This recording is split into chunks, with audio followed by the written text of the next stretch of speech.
Hey, sister. Hey, sister. Hey, sisters.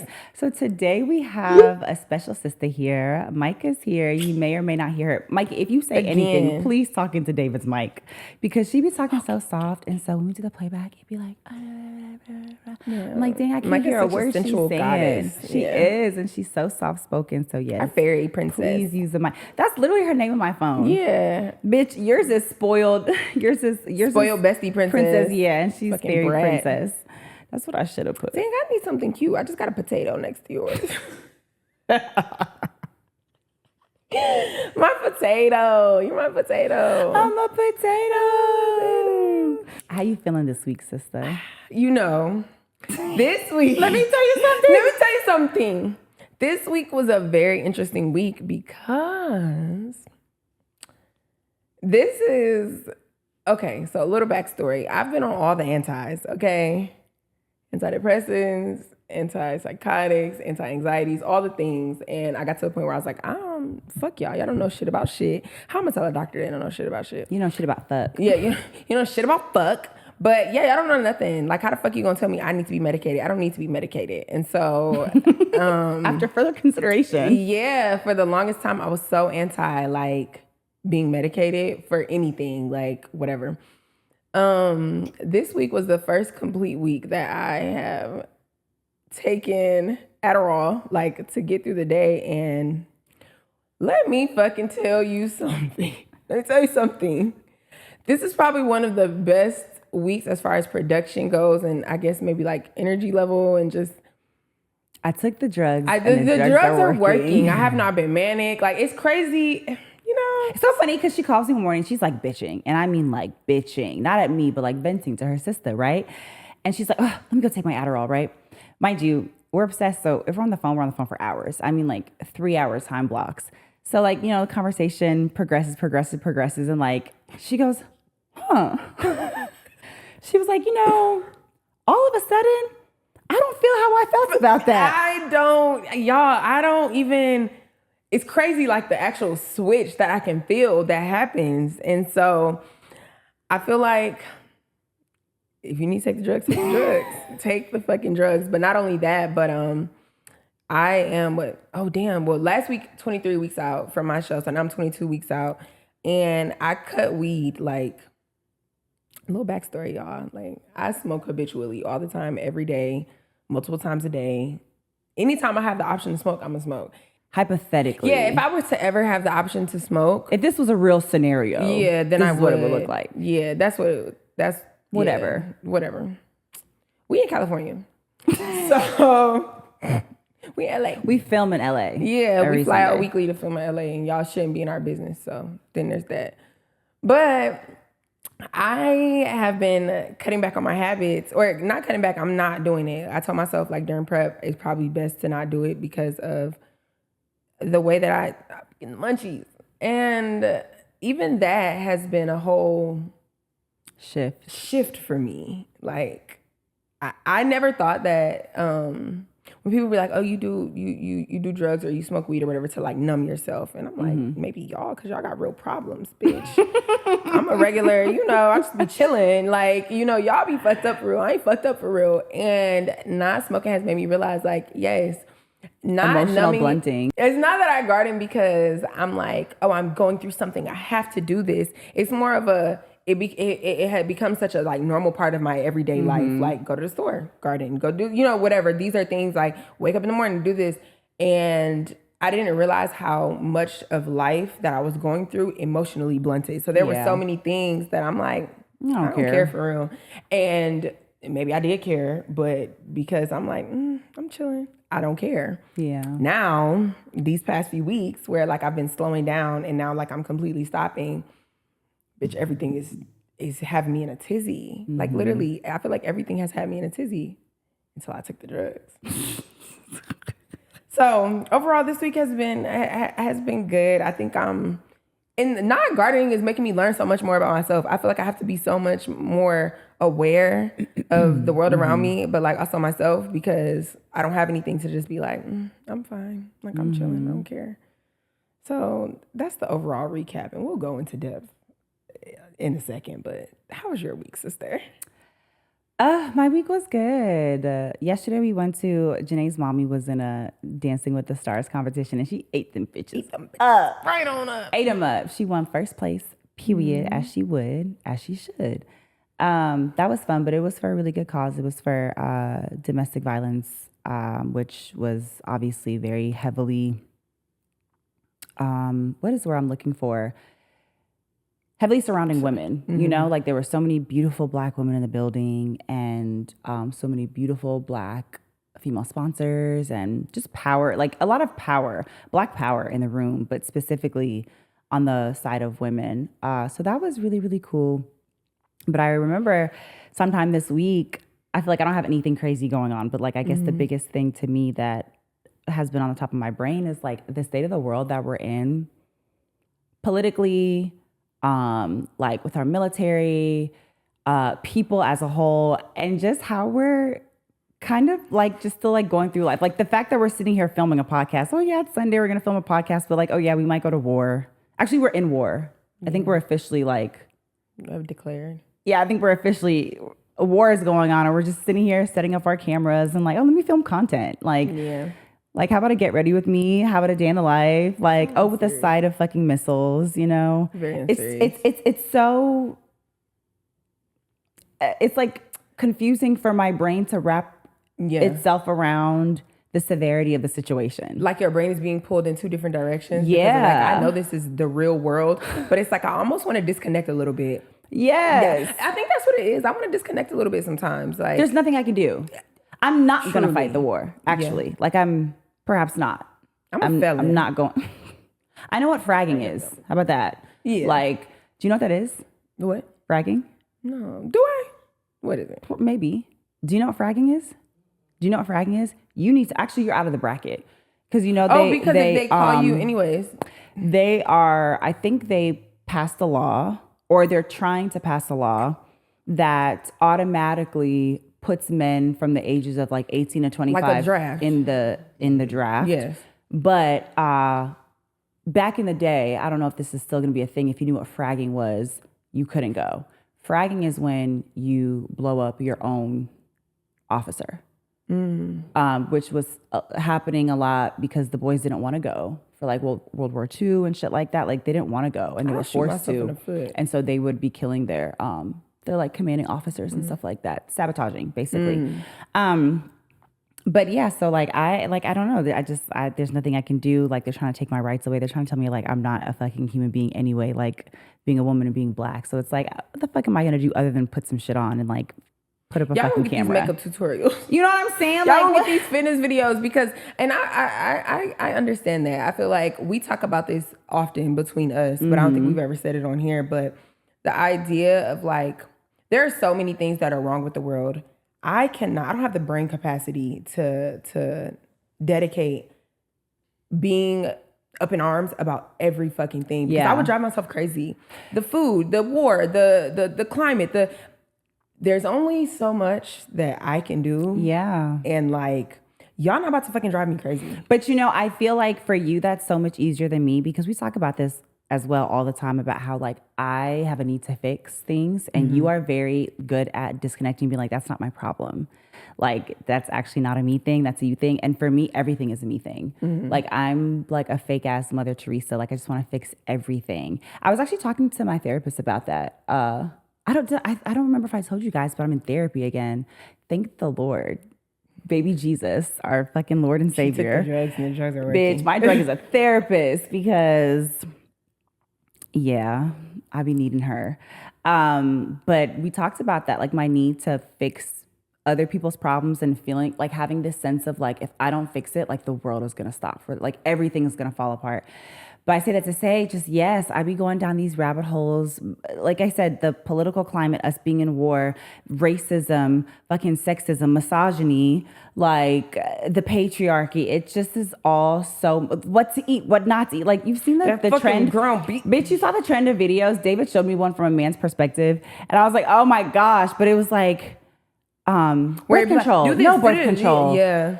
protein, fiber, fiber, fiber. Wake up, go to bed, go to work, be kind, go to therapy. Yes. Drugs, no drugs, drugs, no drugs. Like Yes. I am like in a perpetual state of Like what we the talked about fuck this morning, do I like my do? brain is constantly going and going and going and Yes. going. And like that's why I say like it's 13 people up here. We've added one. Before it was like 12, but now there's another one. She's forming.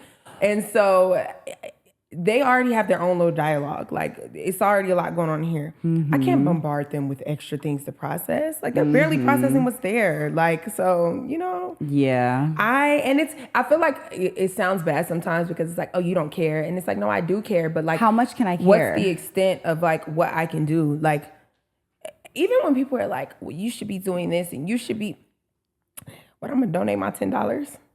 I don't What even the have fuck is that 10 to gonna give do? to you right That's now. what I'm saying. Okay. Like, You what know am I how much gonna gas do? costs? Yeah. You know how much eggs cost? You know how much lean ground beef costs? You know how expensive it is to eat fucking organic or just eat anything? Even the fucking organic food It's is not even killing really us. Like, organic. So it's like, I don't have, y'all about to stress me the fuck out. And I think we talk about this all the time. It's more important for me to affect what I can. Yeah. My community, my family, my friends, the people I care about, the children that I come in contact with, like those relationships are the ones that like I know I can directly affect. But like, I'm gonna be honest, like me sharing a post is not gonna do shit for what's going on in the world. Like me donating to a company, a fucking nonprofit that's probably gonna use it to line some fucking billionaires' pockets. Like that's not gonna do anything for You know what's so anything. crazy though?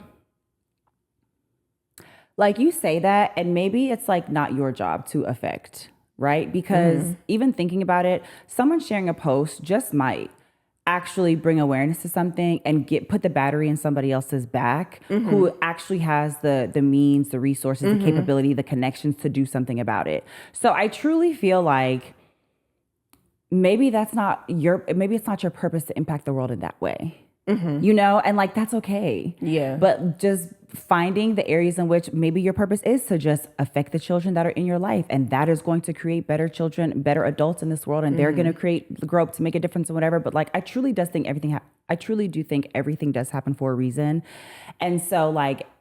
You've said it before, like you refuse to speak on politics. It doesn't matter what the fuck is going on. Like you refuse to use your platform for that. That's maybe not your purpose, you know, but the next person that does say like, oh, let me fucking use my platform to speak on this, that may be their purpose to impact that group of people in that realm, you know, but like genuinely, I cannot take it all on. Like I have to focus on what my I'm focus. good at and what I'm, because I do have some people who, there's one person particular, I went to school with her, but same thing, like, I go to her content because she's so knowledgeable in those things and because like she's lived abroad. I feel like her gauge and like scope of things are a little bit different because like you're not just jaded to like what's going on here. Yeah. You've lived in Thailand. You're very worldly. You're very, very, very educated. And like this is what you take your time to study. Right. So like, yes, I think it's perfect for her platform and for her to use what she does or to feel like she wants to change the world in that way. But like little old me.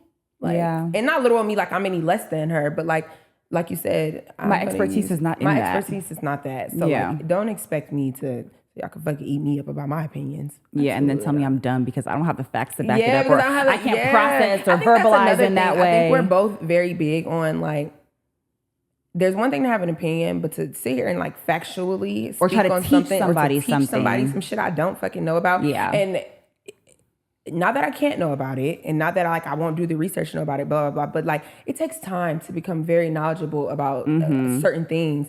And like, y'all don't need that information from me.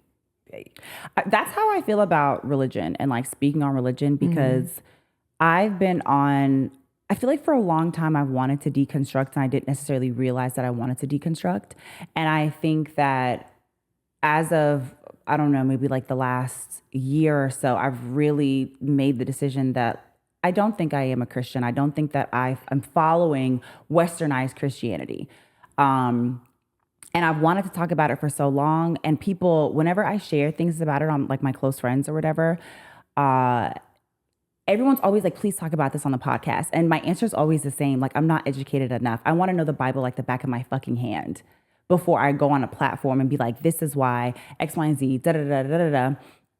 And I need a foundation of knowledge before I go out and try to not change anybody's opinion, because I wouldn't be speaking about it to change their opinion, but before I try to spread that, right? But I will say, in deconstructing, you don't realize how deeply rooted things are until you try to remove them from your life. Whether that's a habit or a religion that you follow, or, feelings for somebody. And deconstructing has illuminated so many areas in which you lean on the teaching of religion, right? Like, even now, knowing that this is not what I want to, I don't want to follow this. I don't necessarily believe fully in this. There are so many times throughout the day where I question, like, oh, am I doing this because of that? Was this my thought process because of this? And one example of that is like prayer and like blessing my food and whatnot. I'm like, okay, so I do still believe in God. So like, should I still be asking for God to bless my food? Or like, is that like against the whole purpose of what I'm starting to believe, which is that we'll get to specifically what I believe in another episode because I don't really know what I believe. Yeah, and I don't have hardcore. Yeah. I don't have a hardcore like pillar system just yet of what I believe.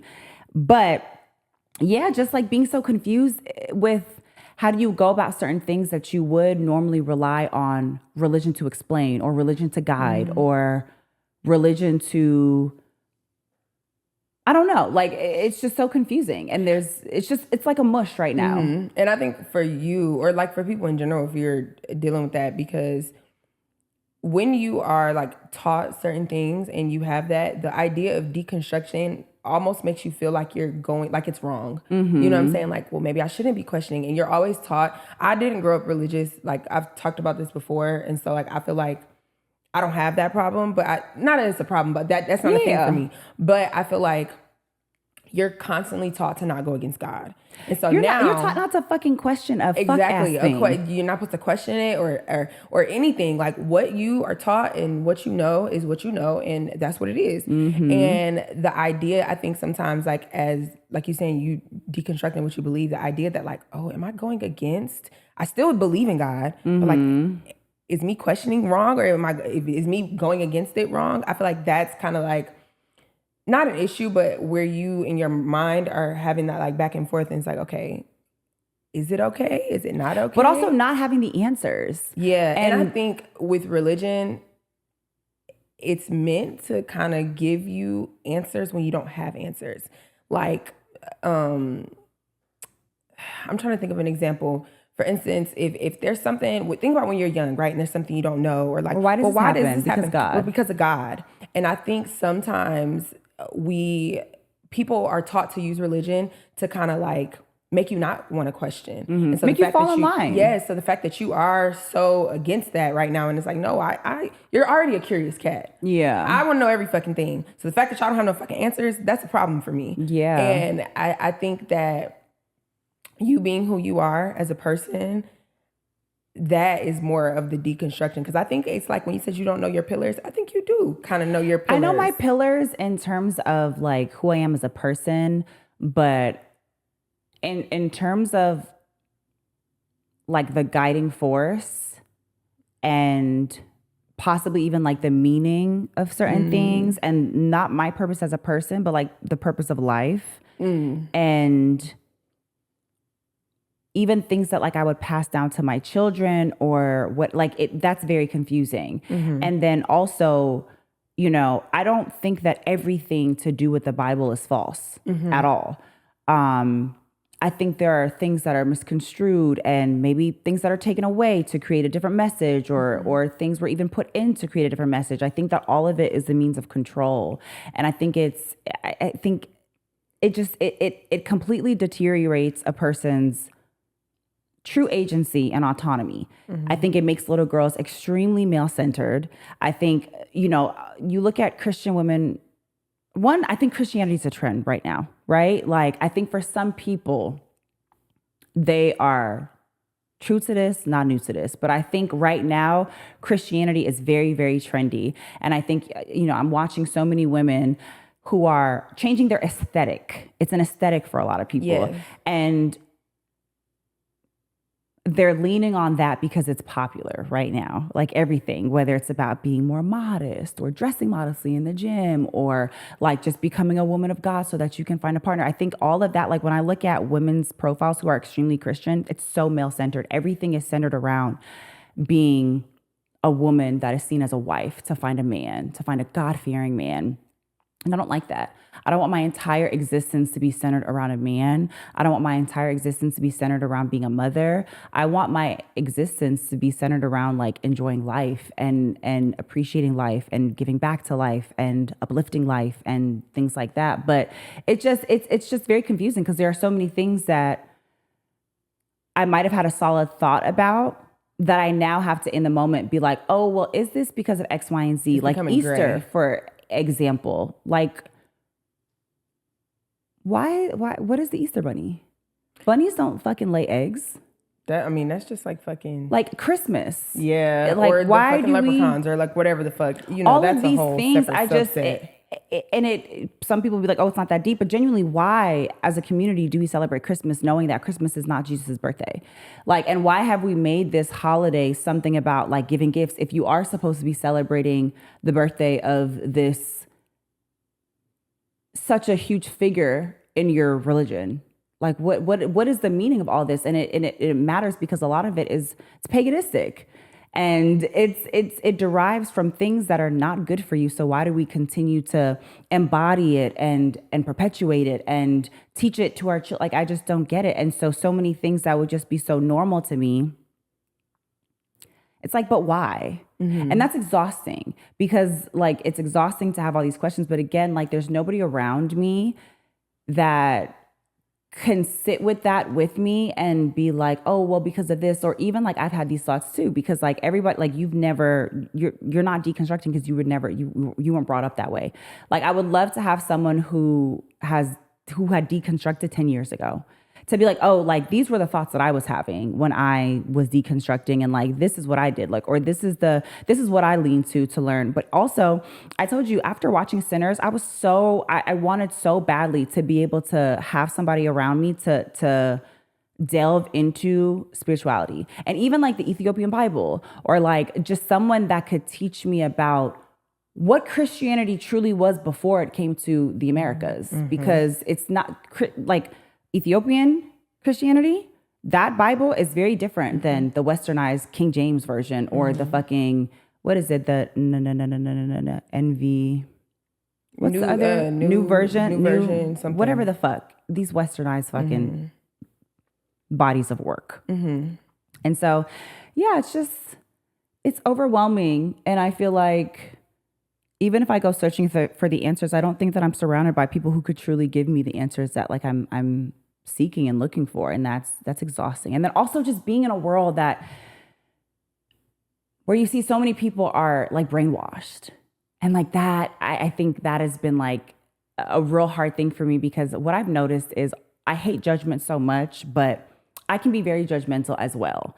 And so watching certain people that are even close to me, or even like, a couple generations removed from my like immediate circle, delve so deeply into this brainwashing, it drives me crazy. It drives me absolutely crazy. And I'm like, you sound like a fucking idiot. Like you sound so simple-minded and you sound so easily controlled, and it frustrates me so much. And like, I can't, like, I don't like, there's no need for me to say that to them, but like, it's what I'm thinking. So like, okay, we talk all the time, and it's so crazy because it's like, the more we talk, we do this all the fucking time. We'll talk and talk and talk, and then we get on the pod and then we talk again, and it's like, another thought. A different version of the same conversation. Of the same conversation. Do you think, I know that you're deconstructing your religion, right? And like, that's a big thing for you. But like, the constant kind of thing that I'm hearing is like, the deconstruction of you not having autonomy over yourself and your thoughts. Yeah. Like, do you think that's like a bigger thing? Like, that's why you're not so against it, but like what makes you want to? Because it's like, I don't want to be controlled by anything or anyone or any entity or any idea. That's what it's that like, probably is a big thing, but it really is in like being fed lies. I don't want to follow something that I think is a lie. And I think a lot of what we're taught, a lot of our societal norms and our traditions derive from lies that we were told in order to control. So it's like one layer of it is, like, I don't want to be controlled, but also if I am sort of like falling in line with something, I want it to be truth. Right. I have no problem like operating and existing in a realm of truth. I have a problem with operating, existing in, and following something that is not true, and something that was literally created to make sure that I was easier to control. So it's not. I think that's a part of it, and I think in seeing that it's in me unraveling the fact that this is a lie. It also unravels the fact that this was put in place so that I did not have autonomy over myself, and I don't like that. Yeah. And I don't think that spirituality is like that. I think it literally is about appreciating oneself, about celebrating oneself and celebrating free thinking and the ability. I feel like that's the whole purpose of putting us on this fucking planet. Like, this is such a complicated, layered, multicolored, multifaceted experience, life. Nothing about that to me gives like there's one way to do it. Yeah, we talk about all the time. The coolest thing about being a human is being a human. Being a human, being different. Yeah, like the ability to experience the world in which humans do. You know what I'm saying? Like, yeah, we're animals. We're not gonna get into the scientific of all of it, but I get it. Like, being a human is such a different experience than human to human. Yeah, human to human. The interaction, the ability to create relationships, the ability to form thoughts, the ability to have free. You know, we work, but essentially, like, we're not like animals in the sense of like, you know, if you're an ant, you're a worker ant, and you have this thing, and all you know is your fucking ant pile, and that's what you do. Like, we have the ability to experience the earth, the world, like to really experience what God or whatever you believe in put you here to experience. And so the idea that you're giving me something that would keep me in a box that doesn't allow me to truly be a human and all that it encompasses, it's like, I don't like that. And I think like, I for a very small point in my life, maybe like in like high school, well, I don't know, because in high school I was like, I'm an atheist. I don't believe in shit. But I think for like a very small part of my life, I really wanted that so bad. I felt like, I'm gonna tell you what it was. When we moved to McDonough, like when I was in high school, that is it's a very big part of Southern culture. Southern culture in general, but I grew up in the South, but I didn't grow up in like that type of South. And so when I moved there, it was like, church was religion, all of it was like pinnacle of a lot of people's people's life, family, faith, and football. Like, I joke about that, but that's truly what that is. Like, in, I guess, like white kind of culture. Not even just white. Like, not even just white, but I feel like there's a stark difference. We went to church, like, not like we went to church, but like the kids around me and stuff went to church and everything, like, before I moved there, but it was just different. It was a completely different, like, it was completely different. Even like, hearing you say that, it's like part of elitism. Yeah, there you go. And so I went through a phase where I was like, well, dang, well, maybe I should be going to Bible study and maybe I should be going to church. And then I had friends who that was like a part of their life. Like, my very best friend grew up like in the church through and through, Bible study on Wednesdays. Mama was the head of such and such, and they would go to church every Sunday, and they might go to all the services on Sunday. And like, it was a thing. And so, you know, I complete opposite, like, damn girl, tell your mom you don't want to go to church this weekend. That's not an option in their household. You know what I'm saying? Like, you can't sleep in. We don't got to go to church. Like, oh, well, if you're going to come to our house, like, you know, you have to go to church, right? I'm like, okay, like, whatever. I want to hang with my friends, so I guess I'll go to church and do the dance and do the things. And I remember like wanting to know and, you know, teach me. And I remember being like, I want you to teach me and da-da-da. And one thing I love about her is it was never like you have to do this. It was like, okay, I'll teach you if you want to learn. You know what I'm saying? And she would only teach me things that were prevalent to like what I wanted to know and what I wanted to learn. Yeah. And I remember after a while being in there and I'm just like, this is interesting. Everybody getting the Holy Ghost. You know, I mean, I maybe you got to be on a different level of connection to feel that, because I don't feel it. Never. Like, I be going through a lot of shit and I don't ever feel that.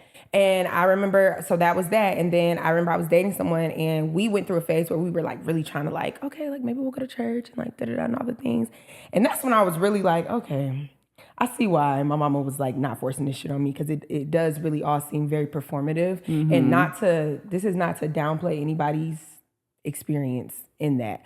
But I think that was part of my reason. People are always like, well, what do you believe in, whatever? And I'm like, I'm okay not knowing right now. I'm okay that when it's time for me to like go on that journey, I'll embark on that. And I'm okay with like being open to the knowledge, but like, I can't say I'm a part of any one thing, or like I've never been able to be like, oh yeah, I'm a Christian, or I'm a whatever else. Like, Girl, and not for nothing, I don't know, I feel like Christians are some of the most judgmental and awful people that I've ever met. I told you, I was repeatedly raped by someone who was taking me to church on the weekends. Like, and it was a thing, like, oh, like, you can come to church with the church, but you'll come to the neighborhood, pick us up or whatever. But and they would. And I think that's why my mom never knew, because it was always like, oh, I want her to come to church with us. Like, let her come to church with us. Let her come to church with us.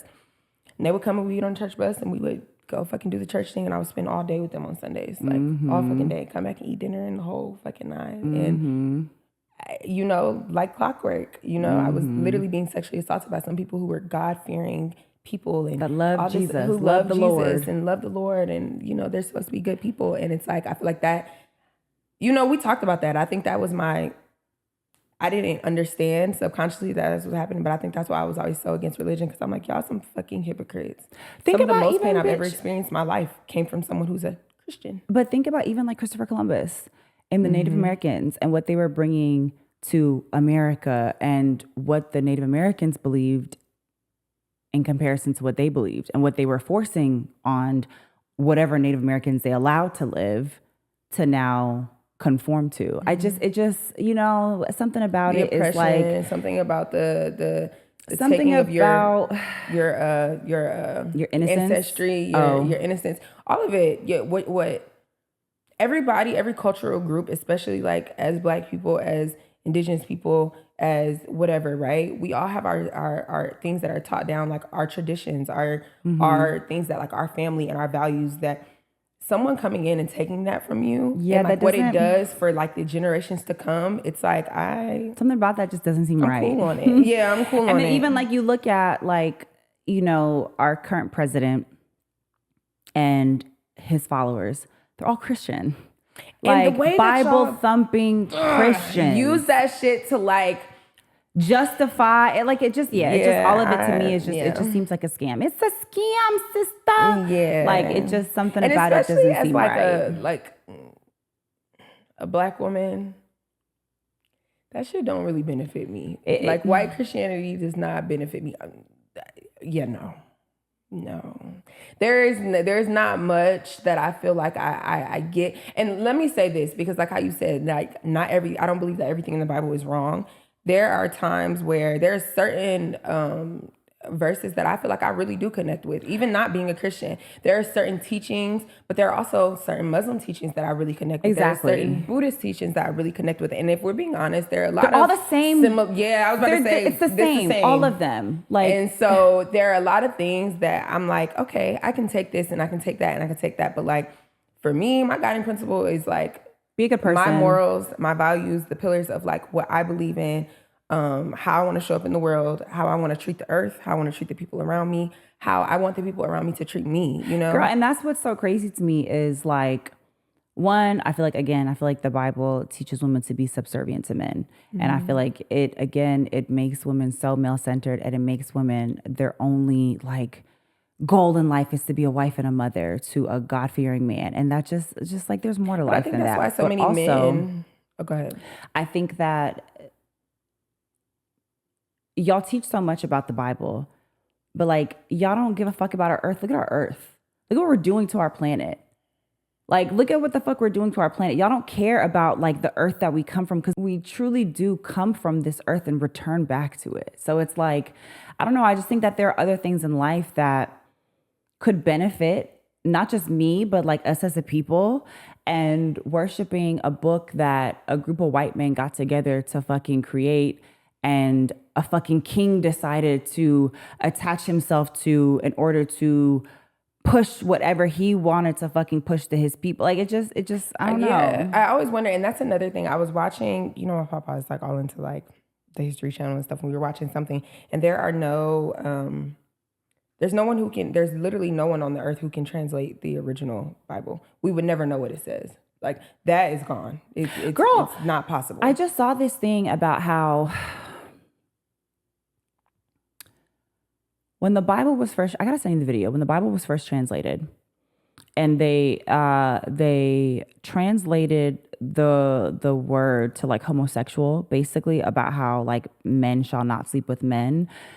Someone, I forget who it was, came and said, hey, like, I think you guys need to really be careful about this translation. I think that you translated it incorrectly. I think this is going to push a very dangerous message to the people. And whatever board of people that were over it, they voted on it. And they all voted that he was right and that they should fucking retranslate it or whatever. But by that point, it's like there's a gap of time, right? It had already been in population before that person came and said like, hey, this is dangerous, right? Where there had already been a period of time that had passed in which the Bible was in circulation. And then in between then and when they voted was another period of time. And then in between when they voted and when they were actually going to make the changes was like 6, 7, almost 10 years, I think. And so by that point, the translation, I think, did change. But by that point, like the versions that were already out have been in circulation for so long that it didn't matter. Men shall not sleep with men, but you'll sleep with children. Boys. But you'll sleep with children. I've heard that was what it was supposed to say, that you shouldn't sleep with children. But like, y'all were marrying your fucking daughters off at 12 years old. That's what I'm saying. At 9 years old. And then like, at 8 years old. That goes into like what you were saying about it being male-centered and everything like that. We've talked about this before, the idea of like, when I get married, I do not want my husband to ask my father for my hand in marriage, and I don't want to get walked down the aisle. And I feel like, one, I'm not your property. Like, that whole and everybody's idea, like, oh, well, that's not what we're saying. But that's where it's derivative from. Yeah, like, no, like, you're not gonna, no, I'm not his property, and I'm not gonna become your property. You know what I mean? Like, you're not giving me away to him because I was never yours in the first place. Like, right. So it's like that whole idea. There's so many things that we do, like you said, in day-to-day life that's rooted in that. You just don't question. You don't question it. You just do it. Everybody's fun. Everybody's fun. Everybody has a fucking opinion. Like, literally. Yeah. So I think that there are so many things in life that we, do. And it's so crazy, even me not being like religious, there's certain shit that I do and I'm like, where the fuck did that come from? But even no, I asked you the other day, like, where did marriage come from? Mm-hmm. Because that's a Christian union. Mm-hmm. That's a covenant that you make under God. So for those who are not Christian, why are you married? Mm-hmm. And like, mommy made a good point yesterday when we were talking to her about marriage. She was saying legally you need some kind of backing because if anything happens to your significant other, your partner, your spouse or whatever, you can literally be left with nothing. Mm-hmm. You could build a life with somebody and be left with nothing, like not even a house to live in. So I understand like the paperwork of it and like solidifying that what you guys built together will never, but like even that, like you can create a trust for that. Mm-hmm. So it's just like, where does marriage come from? If you're not Christian, what is the union that you form with your partner? How is it that you honor your partner in such a way that is more than just like, oh, it's something that we say, but like legally we are binded together. Mm-hmm. What do you do? Because I know plenty of people who, even you, for example, like you want to be married, but you're not faith-based. Yeah. You know what I mean? Like you're or religious-based, so like, but that's something that we just do. It's just taught to us. It's just like, this is what you do. You find a partner and this is what happens. Married, and it's like. But we've also talked about like, I don't know, I've gone back and forth before. And I think in my brain, sometimes I'm like, I just want a life partner. A life partner. I want someone to do life with. I want someone I aspire to be, I guess, bonded with someone in that way and not necessarily under a covenant of God, but to be bonded with someone in that way as like we're doing life together. Yeah. And I mean, I want a wedding. Like I feel like a wedding be fun. Like I want a celebration. Yeah, I want to have a party. Yeah. But like I don't want like a traditional like in now we're doing the sand and now we're doing the chapel and now we're jumping the broom and like all the things, But I do yearn to be bonded with someone. Yeah. Like on the same level of a marriage. On the same level of a marriage, but like not because this telling is what God you're supposed to do because of like, and I think that I'm going to ask this question. If you don't want to, like, if we don't want to talk about this, we'll cut it out. But do you like being a partner with someone, right? Having a life partner, and if they're deeply religious, like, what does that look like? You know, I think that's something that I'm figuring out day by day because, and I don't know if he's going to want this in here. David calls himself a Christian, but when we have conversations, the way we think about things is very similar. I don't think that David is at a point in his life where he's ready to say like, oh, I'm deconstructing. And I think that also has to go into like different personalities. I'm a rebel, like by nature. I've been a rebel. You know, my therapist told me I had no fucking choice but to be a rebel. She said I didn't have a fucking chance. But that's also very common with youngest children. David's the eldest. So David is the kind of person who sticks to what he knows. He finds a lot of comfort and safety in sticking to what he knows. And so I think the idea of saying like, oh, I'm no longer a Christian, like is very scary. But he also feels like it's used to control people. He also feels like we do a lot of things. I told you, one of his favorite things is to like literally, he calls it the red light theory. Like the fact that we as humans says that all the time. Why are we stopping? We're stopping at a red light. Like this is something that is not physically stopping us, but we're being stopped by it. Like, so I don't think David has always accepted this or known this, but his brain works very similar to mine and like ours. And so I think where it starts to get tricky is like children. And I think he's okay with however I want to raise whatever children come out of me. I think he for sure 100% like supports. Is that a fair statement? So like whatever I choose to do, but like David has children already. So I think it gets sticky where it's like, you know, they've been taught one thing. I don't want to confuse them, whatever the case may be. So, and I'm, you know, like whatever you want. I don't think that's how I would go about it because it's like a moment of confusion while they're young opposed to a lifetime of confusion when they get older. Like I would have loved, right, respecting all parties involved and also respecting the fact that there are going to be things like when you sign up to be a step parent, it's not simply about what I think and feel. And truly, my opinions are secondary. Like they have two biological parents whose opinions will always be primary. And mine will kind of just be, it only matters in the sense of my partner cares about my opinion, but not in the sense of like I have any right over like dictating. You know what I mean? And so I think that's the only place where it gets kind of sticky. But like between us two, there's never any like, there hasn't been a moment where it's created like turmoil, any division between us, you know? And again, I think that is because we kind of see eye to eye on a lot of, we kind of see through the same shit. Like we see through the propaganda and the bullshit of it. Right. But, and I think it might have been like a bigger thing. Like if he was someone who went to church every Sunday and Wednesday and was like, David, even though he's Christian, really he's not heavily religious. Right. Something that was deeply rooted in him as a person, then maybe it would, because it would be like more. Because there would be more change physically in our lives and in our schedules. But he's not, I think he's always been a spiritual person. Even his parents are not religious people. Like they claim Christianity, but they're not Bible thumpers. Yeah. No, they believe in God, they believe in Jesus, they believe in the Holy Spirit and whatnot, but they've never been like deeply religious people. So I think that I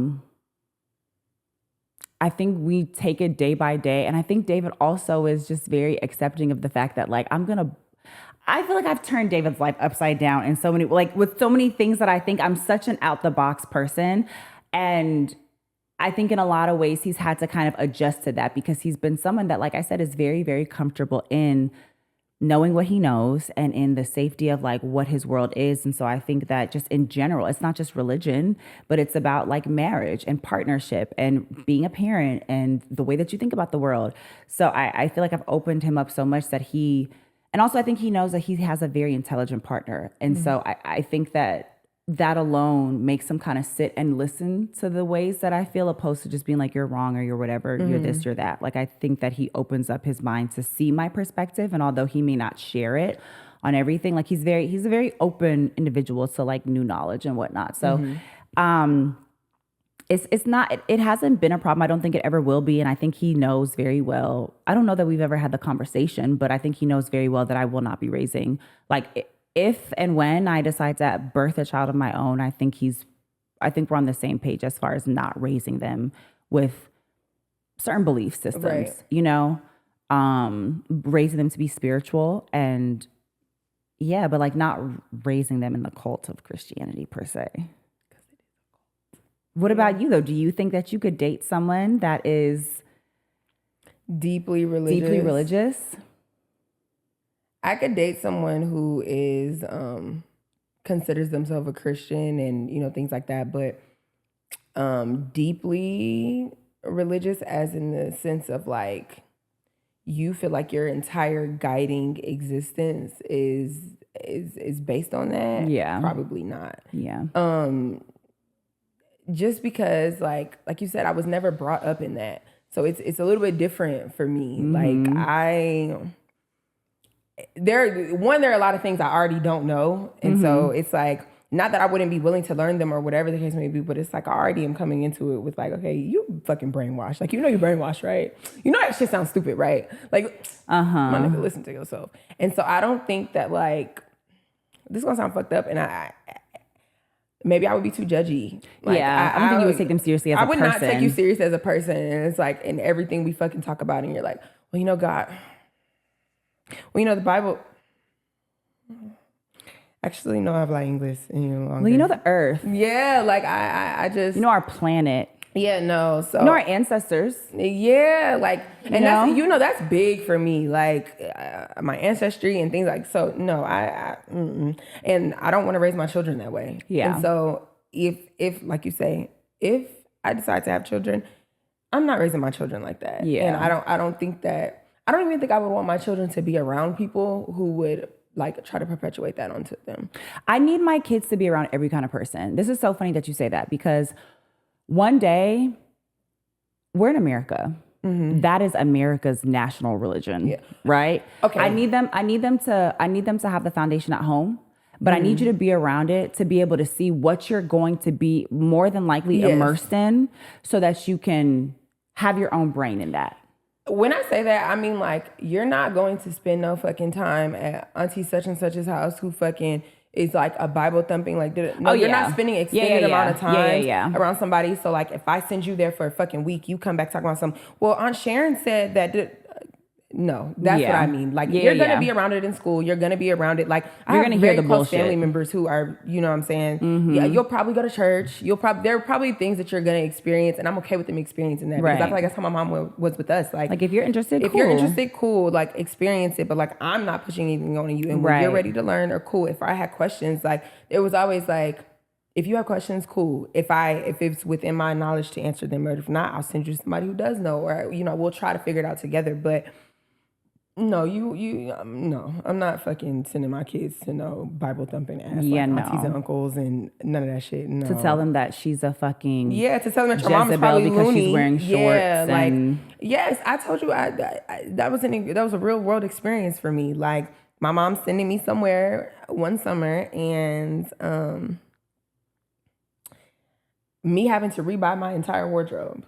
Like the entire wardrobe. And I was so excited. And I went and picked out all this cute ass little shit. Bitch, I had all these little halter tops and little crop tops and the skirts with the matching. You know how like the plaid you used to mix and match with like Old Navy and shit. Like, bitch, I was cute. I was so excited. And the fact that like the entire, like when I say almost the entire wardrobe had to be rebought based on what was taught in their house and their belief systems, and the fact that like I didn't need to be around little boys and clothes like that. And my mom didn't raise me like that. My mom never raised me. I told you my mom would make clothes for us, and very much so like go to the store, we pick out fabric and like halter tops and like just all the shit. My mom never put onto me to be this way because like you can't be fast because somebody. Her thing was like, why the fuck are you looking at her like that? And that's what like, I was about to say. People would say stuff like that to her. I remember one time she said I was younger, and my dad has actually told me a story, and I think I had sat on his lap or something, or maybe he might have kissed me or something. I sat on his lap, maybe he's kissed me, and somebody had said something to my mom, like, you gonna let her be over there with him like that? It's my father. And if you cannot trust your daughter around your husband or their father. And my mom just never, it was never a thing. Like, it was always like, we're never gonna put the blame on my child. We're gonna put the blame on the fucking adults around here. Exactly. Or the adults who are teaching that to these young boys or whatever the case may be. But that's not my child's responsibility to shield you from being a fucking pervert. I feel like that's the same thing as like being a naked mom, right? Like I always had a naked mom. Girl, I have these conversations. Same. with so many people, and they're like, well, what if you have a son? He is going to grow up to know that a body's a fucking body. Yeah. He is going to grow up not feeling like every time he sees a fucking pair of tits, he has to fucking ejaculate in his fucking pants. Like, you are going to know what breasts look like. You're going to know what a vagina looks like. You're going to know what an ass looks like, all of the above. And you are going to feel comfortable in your own body. And you're going to feel comfortable when other bodies are around you so that you are not a fucking predator. Yeah. Absolutely. But sorry, because I'm getting a little amped. That gets us both amped up. Like, we're both like calm down, bring it down, bring it down. To shift gears just a little bit, just because, like I said, we can talk about religion, but again, I don't feel well versed enough in order to really get into the nitty gritty and to be able to have an episode where I'm like telling, this is why you shouldn't. And not that I care to do that. Not that I care to do that. But speaking of relationships, I know that, you shared with the class that you've, been embarking on. I thought we was going to we got in such a good flow. I was like, she's not going to bring it up. I know that you shared with the class that you have been, you've been embarking on a new journey relationally, a romantic relationship. So maybe just update the girls and let them know how that's going. Y'all want to be my business.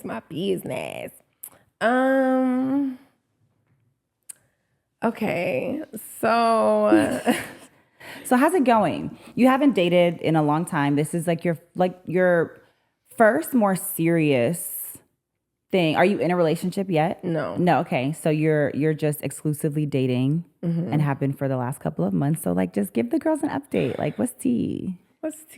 Okay, so this is very, very different for me because I think that in the past I have always dealt with people who are not. When I say this, because learning is crazy. I thought I was so emotionally intelligent, which I do think that I am when it comes to myself, but the way I deal with others, I'm still working on that. But I think what? No, I'm trying to pay attention to you, but also getting distracted by David. Oh, you hit one of these no, she bitch. Does that. You just feeling anxious. Just go ahead and talk. Look at you. You so fucking nervous. Look at her holding her arms and shit. Holding my pillow You're for okay. comfort. You're okay. So I be telling kids, put your hand right here. I'm okay. No, for real. Say it. I'm okay. I'm okay. I'm okay. Bitch, I told you I'll be getting a knot in my throat when I have to get vulnerable. Bitch, I can't breathe. You're okay. So I am dealing with someone who I think is pretty emotionally intelligent, has a pretty good grasp on how they process and regulate on their own, and how they deal with others. And it's very hard for me. Like I said, I think I'm pretty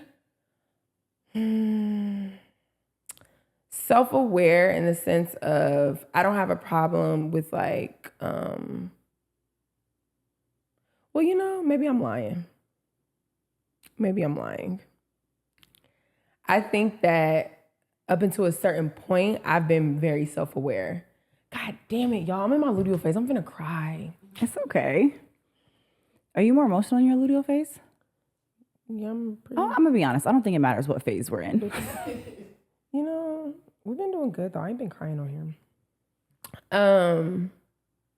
But I think dealing with this person has made me realize how much more work that I actually have to do. And not even the sense of I've done a lot of self-work. And so I think when it comes to myself and the way that Janai operates in Janai's bubble, in Janai's world, I thrive. I'm cool for the most part. I need some time to self-regulate or whatever. But for the most part, when it comes to just me, we talk about all the time, me being selfish. I'm pretty good when it's just me.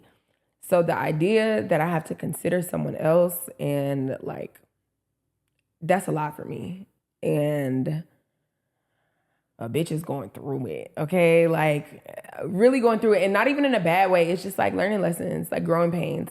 And I think that the person I'm dealing with is very gracious and very understanding and very open when I'm open. But I have a very hard time opening up and being vulnerable. Y'all, I literally have a frog in my throat Cause I don't even want to talk about this. Like, we could move on. We could keep talking about God if y'all want to, and like, I don't even be caring to talk about that. And so it's like, I'm struggling. I'm struggling a little bit, and every single day.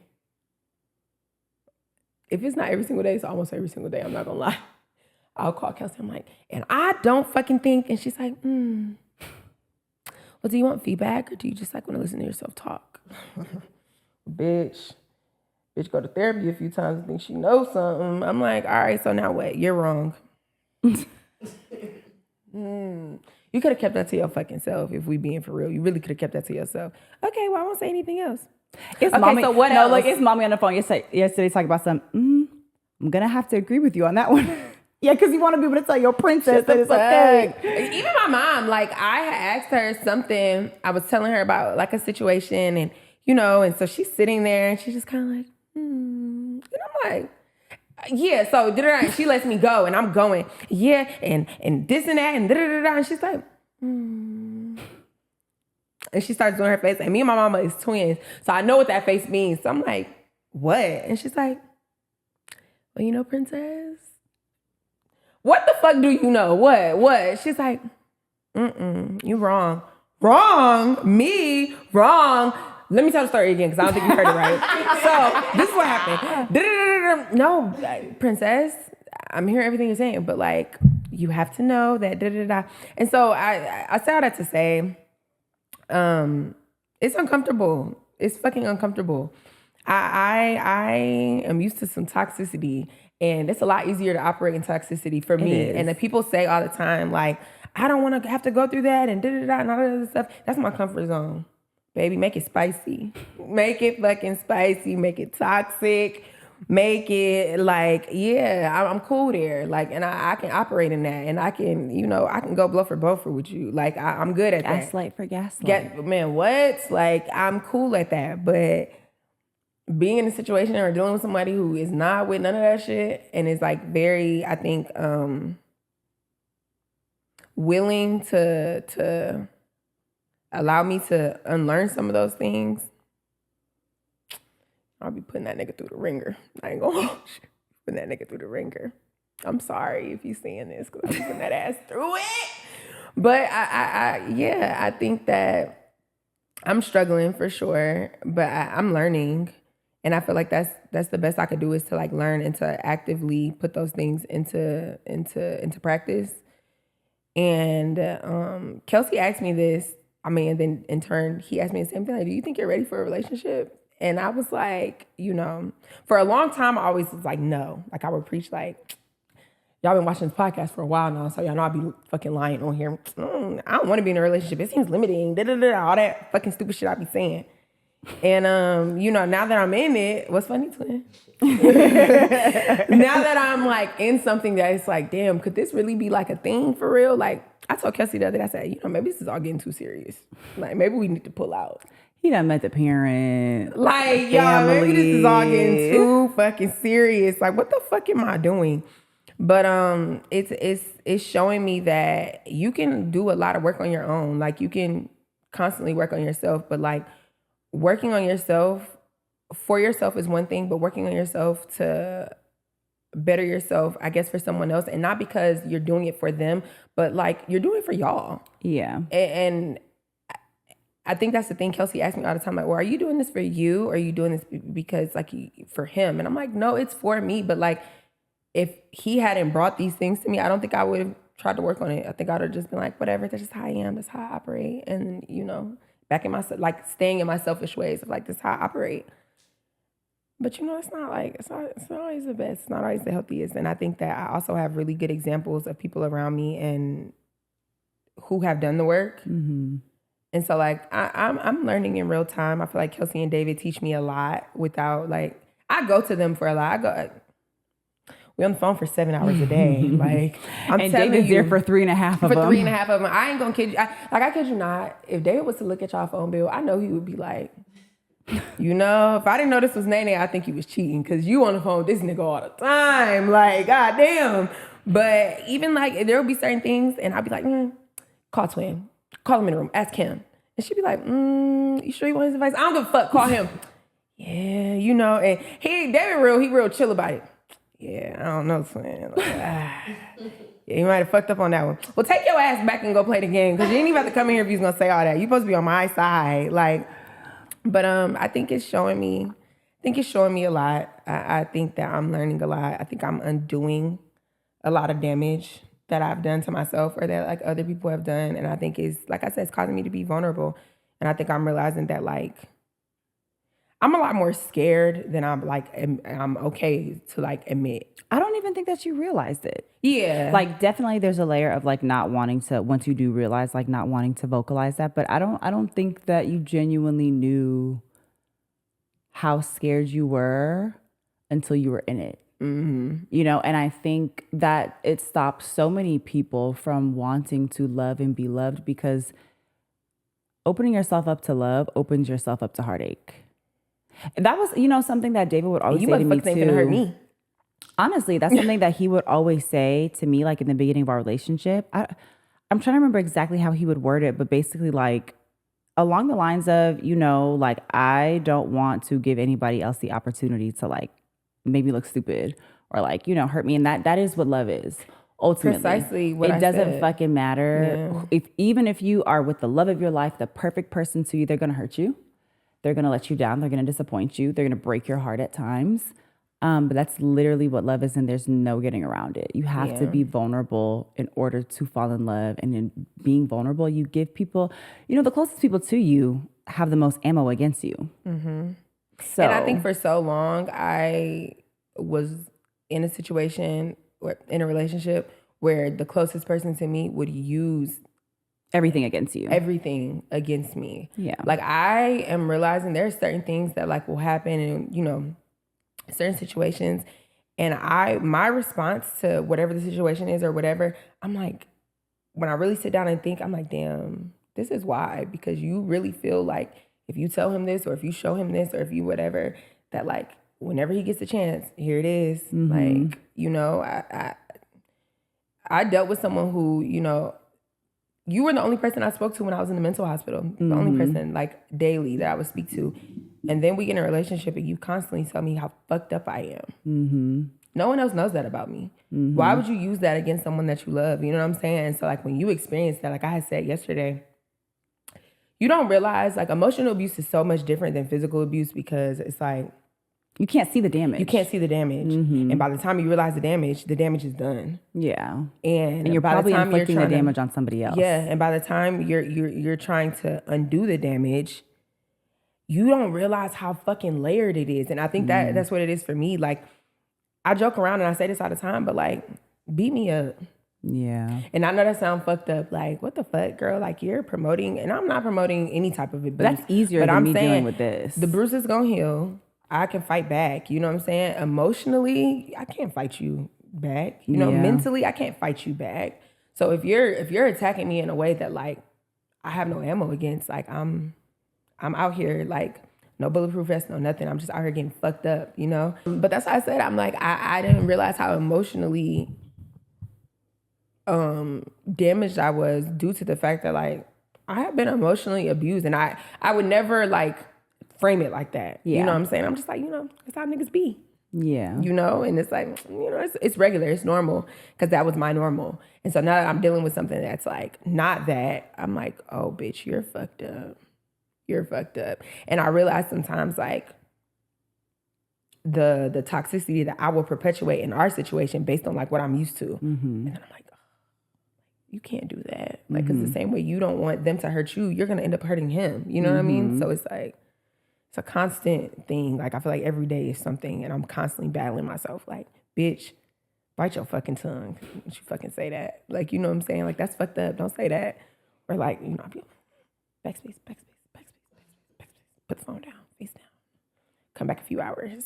But, you know, even that, it's like, just the emotional torture. Yeah. You know, so I'm unlearning, relearning, reframing, pivoting, all the re's.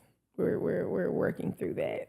So yeah, while she's deconstructing religion, I'm deconstructing toxicity. You know, that's where we're at with it. So yeah. Yeah. Like that's vulnerable enough, bitch. I can't breathe. I need some water. Aw, sister. God damn. Sorry, guys. It's okay. You're okay. Just start sweating and everything. Do you think that you would have been able to grow in the areas that you're growing if you weren't embarking in a romantic relationship? I don't think that.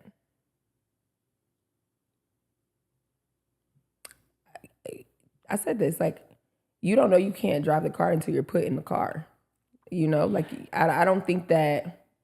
I think in some ways, right? Yeah, I could have touched on it. I think in some ways, like, because relationships are relationships, like whether it's romantic or Right. not, you still have relationships. So it's like, me and Micah could be going through something that in turn will make me a better partner or vice versa. But I think there are certain things that, you know, which is crazy because I always be like, come healed. I want a motherfucker to come healed. Relationships can heal you sometimes. Relationships can heal you sometimes. And I think that I'm learning that. And I was always a big advocate of like, no, you need to be good before you get in a relationship. Get your face. Yeah, like, don't come over here and bring that shit to me. Little do I know, bitch, I'm the one bringing the baggage. Like, who the fuck, bitch? You're the one that baggage claim. So it's like, I think it's easier to see when you're in a romantic relationship, but if I think about the things that you're going through and the conversations you're having, I can definitely point out instances in which your friends probably felt the same way. Right. And they just didn't communicate. Yeah, and I think that's what I was saying, like, relationships are relationships regardless. Yeah. And so there are certain things that no matter what the situation is, you're going to experience that. But I think with your friends, right, we say this all the time, the amount of grace that you have for me versus the amount of grace you have for David are completely different. And the way that you allow me to process through things versus the way that he processes through things are completely different because we affect each other differently, or we affect you differently. Right. So whereas my friend, these habits and these things, or like whatever the case may be that have probably been toxic in our relationship, it don't affect you the same way as my partner, you know? And so now as my partner, I can go home. I can go home. And y'all don't live together, so you can go home too, but it's different. It's different. Yeah. Like, bitch, if we're going through whatever, we could take a few days and you can't really take a few days off from but your it's like you can't take days off from your significant other. You can't it's different. And so it's like, do I think that I would have been able to touch on it? Absolutely. And are there things that I think that I have been able to use my friendships to touch on and to like help me heal through? Absolutely. Like families, friendships, anything, co-working spaces, all of that, right? But there are just certain things your partner sees you in a different light, in a different way. And so there are certain things that I feel like you're able to delve a little bit deeper. And like I said, like, when we have issues, you can't put it on the back burner and be like, all right, whatever, we'll touch it later, or we'll go get a drink and talk about it. Like, no, this is something that is affecting our day to day, every day. Like, your fucking shitty attitude is genuinely affecting. That's funny, huh? It's the key, huh? Your badass attitude genuinely affects the way that I want to deal with you, you know, versus my badass attitude. It affects you, but it's like, bitch.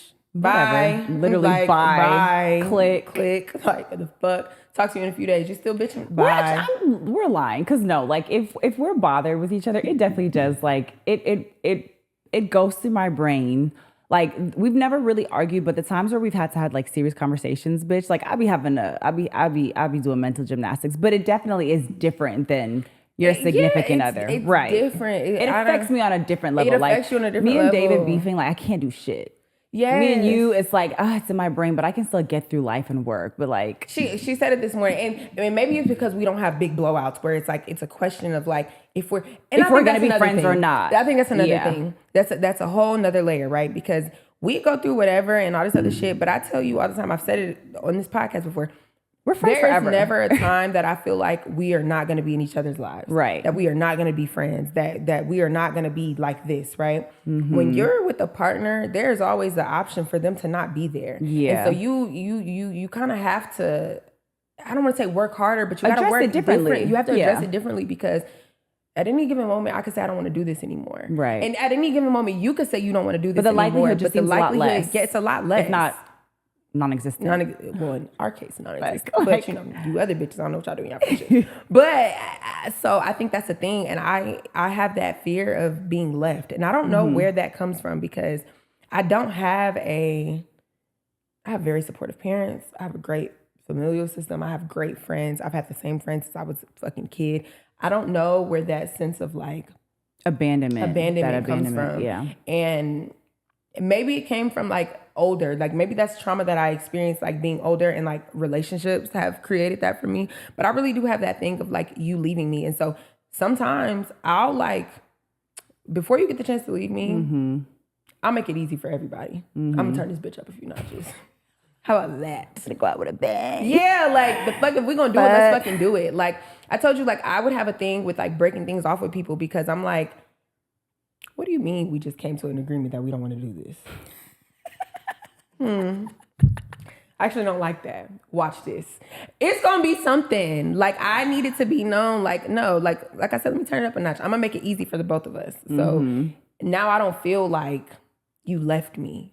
Now I do the leaving. Even if you did leave me, like I knew what I did to initiate that. And so I think that the idea of me being with someone and the idea of one being hurt, but the idea that you could like leave me and I'm like so vulnerable and so open with you or whatever, I would just rather not be in that position. And so for a long time, I'm like, I'll get close enough to be like, oh, you know, there's plenty of time, you know, and like she knows firsthand, like a lot of people I've like dealt with and like kind of dated and whatever the fuck, and I'd be like, motherfucker start doing too much. So I'm like, oh, my feelings, your feelings, like bye, the fuck, I don't give a fuck, and not that I don't give a fuck about your feelings, but it's just like, yeah, this all getting a little too serious, like, because you start to feel like that means I'm gonna start to feel like that. If some shit go awry, like or left, then what? You're not gonna leave me? Oh, watch this. So I don't know. But you know, sister, I just want you to know, and this is not to like discourage you or anything, but like it never stops.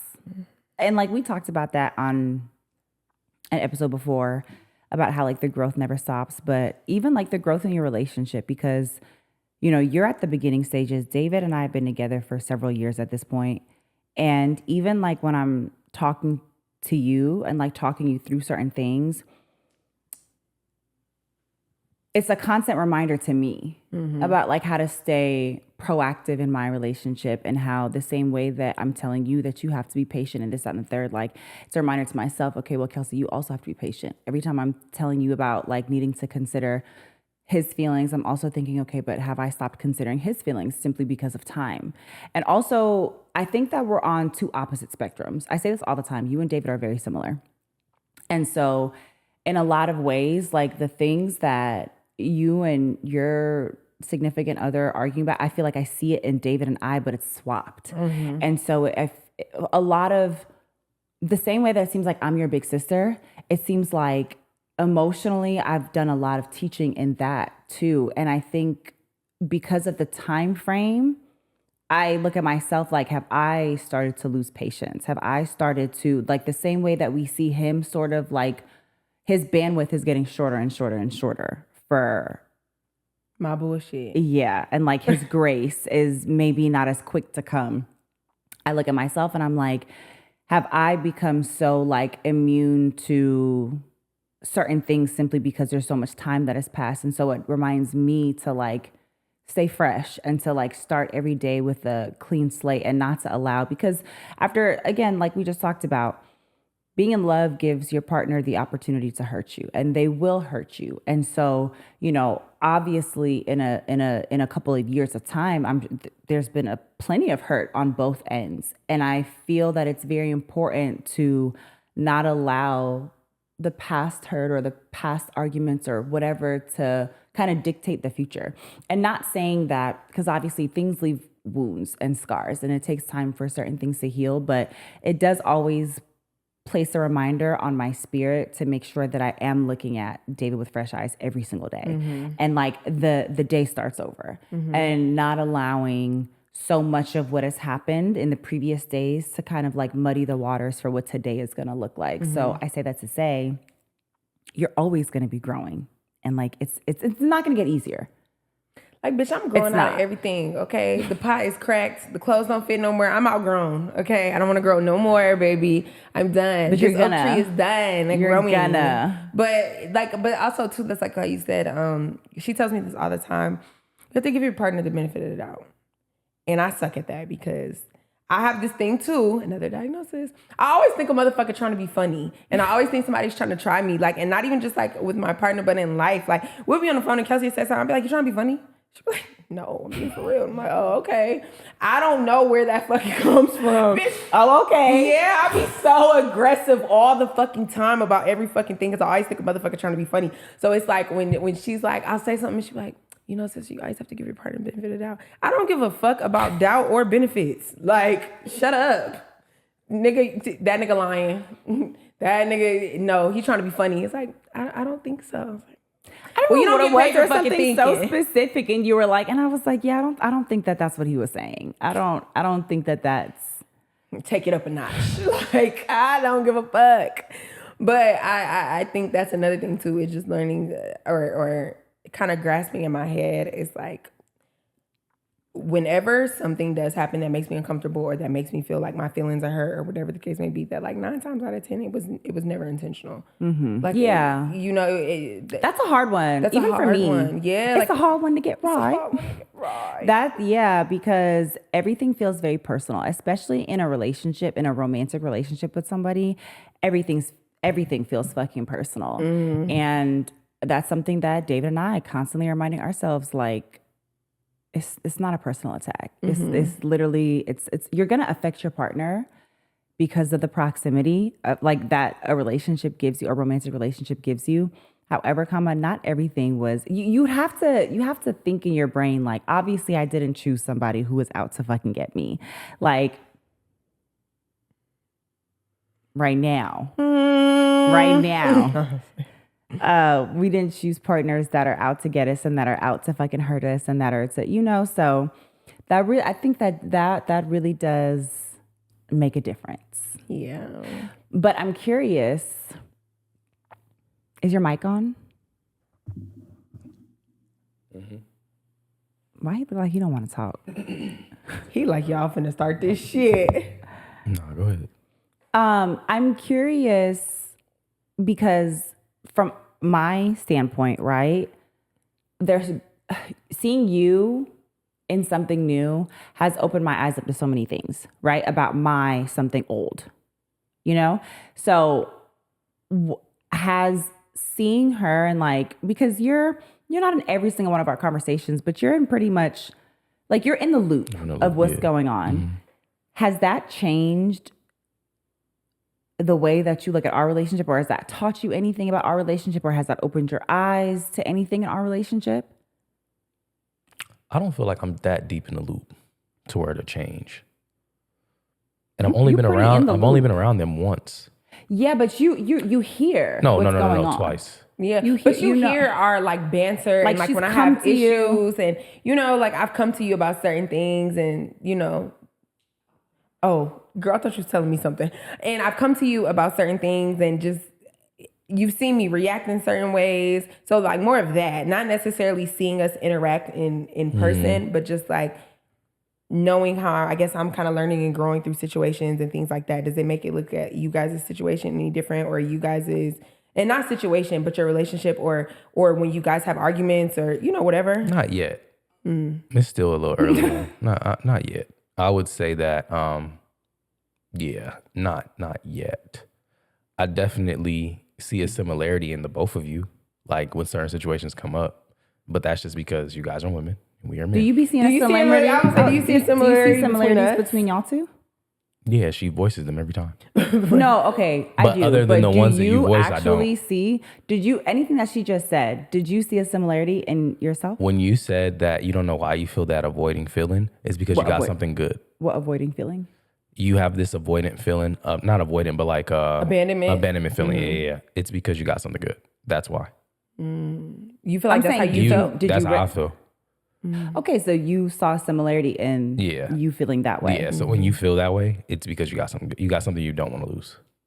So you might be like, I grew up around, no, you grew up around a bunch of people that were always, You got your community, you got your family. You don't have abandonment issues. But, you know, same, I grew up in a 2-parent household, you know what I'm saying? And so you got something good. That's literally it. And you just don't want to lose of losing it on a very surface level thought, you know? Sometimes you got to come back up to the surface to breathe. So that's what it was. Yeah. But on average, you don't see a similarity between the two of you. Mm-mm. You know, it's so funny because you say that, but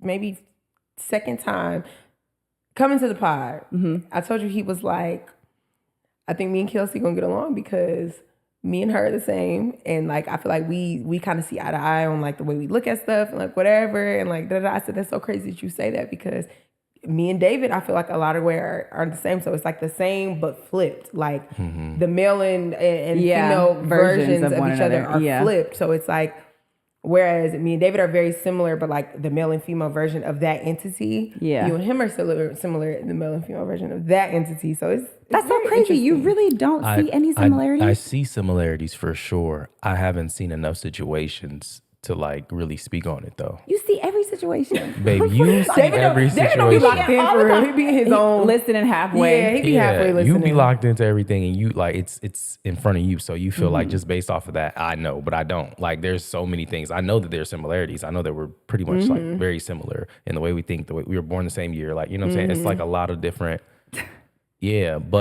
But yeah, totally. Nah, I definitely see similarities, but like I haven't seen enough situations to where I could be like, oh yeah, that's like we're both overthinkers. We both like, you know what I'm saying, be sabotaging, self-sabotaging, X, Y, and Z.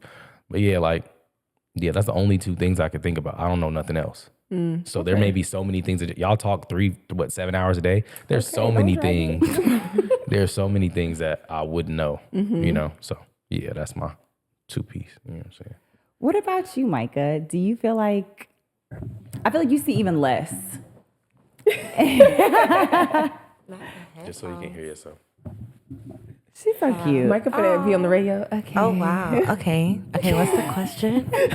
I wish I could see her. Okay, what's the question? The question is, I know that you see even less than David does in terms of like what she has going. You pretty much only see whatever I tell you. So has even hearing her share everything about what she's going through, about like self-development, personal development, awareness of her contribution to relationships and how she maybe acts and didn't realize, does that shift your opinion on yourself dating, or does it shed light? Like when you're hearing her do other things about maybe like some of like the previous people you dated go through your head, or like does that make you look at your life in any way differently? I think maybe with Janai and like her discovering or deconstructing her patience and like her anger, how she kind of like deals with certain issues, that kind of like makes me think about like how I may have been toxic in past relationships with men. I feel like I always wasn't the most patient. I can be overly emotional. I can be very quick to cut someone off. So I kind of see that in us as far as similarities. But I think that you right now in a space of trying to be more graceful, more understanding, more patient, I recognize that more so now in myself than you. Like I think we're more compatible that way. Like trying to be more gracious when dealing with a man. shared goal. And trying to be more understanding, trying to be more patient, trying to be more soft when dealing with the man. Because I feel like I'd be so like, well, fuck you, I don't want to talk to you either. Yeah. I was about to say, I think we're similar in that way, because I could remember like Kelsi telling me like certain things. I'm like, yeah, bitch, you did that one thing. I would have did that too. And just like the way we kind of like operate in those spaces as far as like being with a partner, I think we're more similar than like us or even y'all. Okay. When it comes to, like some of the like little things that I've known, or like some of the things she's told me, but then like also too, like how you are now. And like you said, finding a space that, I don't want to use the word soft, but just to be more like vulnerable. Soft. Yeah, to be more soft. Yeah, that truly is the word to for be more it. soft. I think we're both experiencing that. But I think we both also have had some time for like us. Yeah. We say all the time, like this is Micah's time. Self-awareness. This is Micah's time right now. And I think that you know, while Kelsi has been in a relationship for, you know, a few years now, we've kind of been like on the dating scene and like whatever, but we have Truly been single. Poured into truly been ourselves. single, but like pouring into ourselves and put ourselves first. So even going into the relationships or the situations that we're dealing with now, I think we're both kind of having not a hard time, but we're learning how to not, I guess, be so selfish or self-centered. Like, look, y'all not finna throw me off. Exactly. Like, You know, Especially because that's a being Micah single for trait so too. long. yeah, Micah is very like Micah's into world. Micah. Yeah. So I think that we share that similarity for sure. But that's so crazy. I didn't even think about it because when y'all were in a relationship, I you was were single, Yep. for a minute. And it's so crazy because like the similarities, right? Our lives being so we were in a relationship, and I think we were both in relationships. I think you can agree that we're like not really serving us. Yeah, that were and toxic. with 100%. very Emotionally abusive. and selfish partners. Yeah. and people who would use our weaknesses against us and not allow us to be our true selves and like kind of weaponize what that looked like to their benefit. So I think that we have that parallel, and so now vice versa, the roles are reversed. You fucking get a man, and then we're like single as fuck. So And then it's it's also interesting. crazy because Kelsi being in a relationship now, I feel like Kelsi's like I feel like we both go to y'all for like the advice. Because like y'all have a very healthy relationship. Like I think more healthy than what I've experienced, to be honest. So I feel like me and Janai both kind of like come to y'all to see like, well, what should we do? Yeah. Are we being crazy? But to like full circle it, the human experience, right? Because you may have a facet or an area that is your expertise, as we said.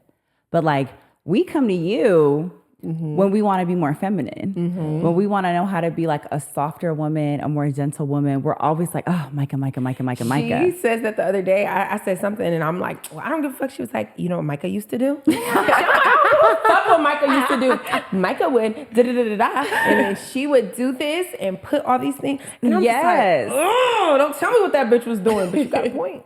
But it's such a good dynamic to have in relationships because I know for me, one thing that is it's a big thing for me. I don't ever want to feel like the only person that has anything to offer. And that's in any kind of space, whether that's like, bitch, school projects, don't fucking pair me with the person that's not going to do shit. I promise you, that's like the quickest way to piss me off. But so it's such a great dynamic to have a circle in which like my friends can come to me for this thing, but then we can go to Janai for this thing, but then we can go to Micah for this thing. And it's not like everything is all on one person and like the responsibility doesn't just fall on me to be all knowing all the time. And like even in that realm of relationships, I'm not all knowing. Like, you know, it might be the healthiest relationship that any of us have ever seen right now, but that don't mean that it's always perfect because it's not. And so it's like even in those moments, like I can come to you guys not as women in relationships, but as people, as human beings, as a person who wants to put good out into the world. So I don't know. That's such a great. It's such a beautiful thing to have and to be able to be a part of, because, like I said, we're all doing this, you know, consciously for the first time. Whether or not we've been here before is kind of like unknown, but like consciously, this is our first time here, and so being able to bounce things off of one another. I think that's beautiful. Yeah, that's beautiful. It's only my third day out here. You know what I'm saying? I don't know. Fuck. Just figuring it out. But I think that's, like you said, that's the cool part. And going back to like what we even started this on, like the human experience. Yeah. It's like that's something that you can't replicate in any other. You know, I don't give a fuck how much science, how many microscopes, how many cell divisions or whatever That's the fuck nuance. you look at. Yes, that is the true nuance of being a human and experiencing what it is to like have these interpersonal relationships and to grow through them and to learn through them and to like thrive in them. And, you know, I'm thankful for that experience. I'm thankful for the accountability. I'm thankful for the talks, even if they're uncomfortable. All of it. I have another question. Just leave it on. At this point, do you think that, and think about this question Specifically, do you think that Janai gets a kinder version of me than you do?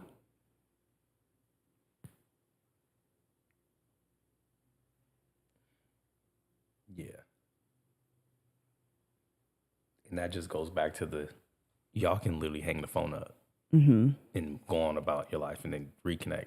And it's very hard to do that in a relationship. So do you feel like you be hearing the advice that I give her and you be looking at me like, do you ever want her to take her own advice? that's a better way to form it, yeah. Yeah, 1000%. But I feel like that's the quickest answer he'd ever had. yeah, nah. But I feel like we all have moments where we need to take our own advice. But I feel like, yeah, it's not even, again, it's two completely different relationships. We're like literally at each other's hip. Wake up next to each other, go to sleep next to each other. You know what I'm saying? So we're gonna have like deeper, head bumps and things of that nature. Do you think in general I practice what I preach? I think that was the question really that I want to.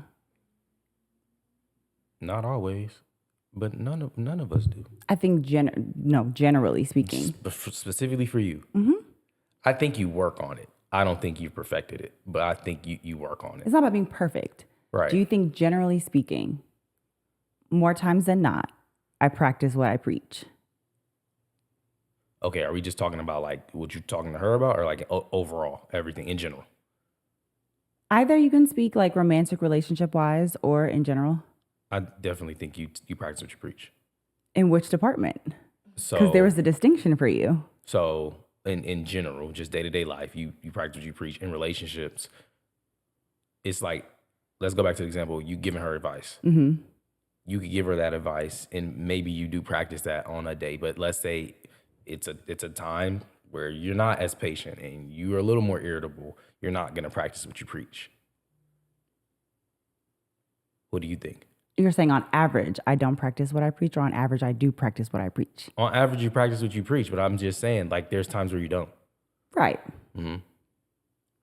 Yeah. I think I do practice what I preach on All the average. time? No, not all the time. I'm not a perfect human being. Yeah. I think in most cases I do. Yeah, that's what I said. On average. That's not what you said. What do you think, Janai? Based off your perspective.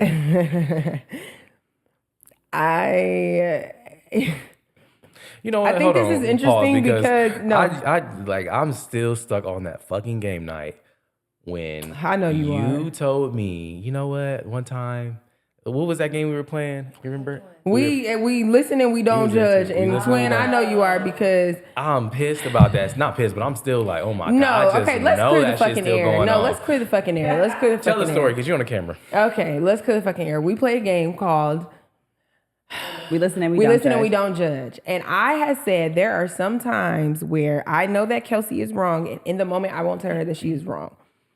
And David drags it to And he hell. drags it. What I meant was, in the moment, I know my best friend. In heightened emotion, just like she asked me, do you want my advice, or do you just want to vent, or you want to whatever?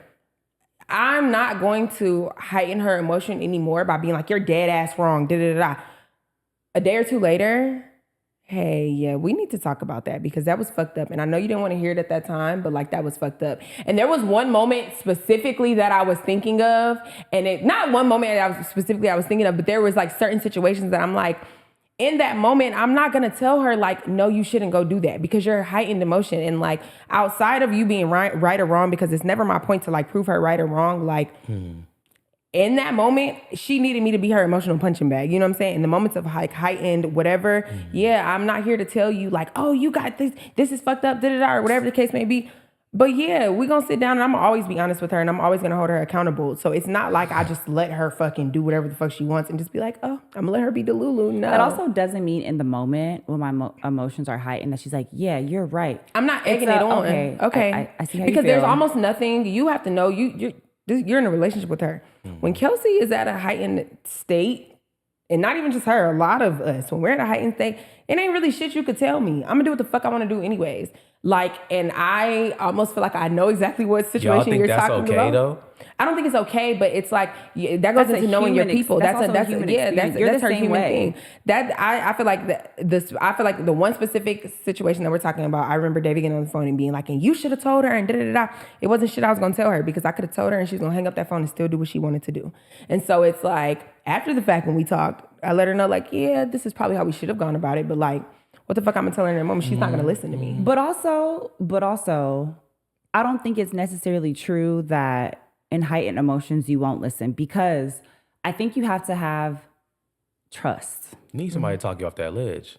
You need trust, right? So trust looks like, in moments where my emotions are heightened, you not cutting me down and you not trying to make me feel like the worst person in the world, but maybe you are allowing me to vent, because there have been several moments since then my emotions have been heightened and Janai has talked me off the ledge. One time in particular where you had to wake your ass up in the middle of the night and go somewhere.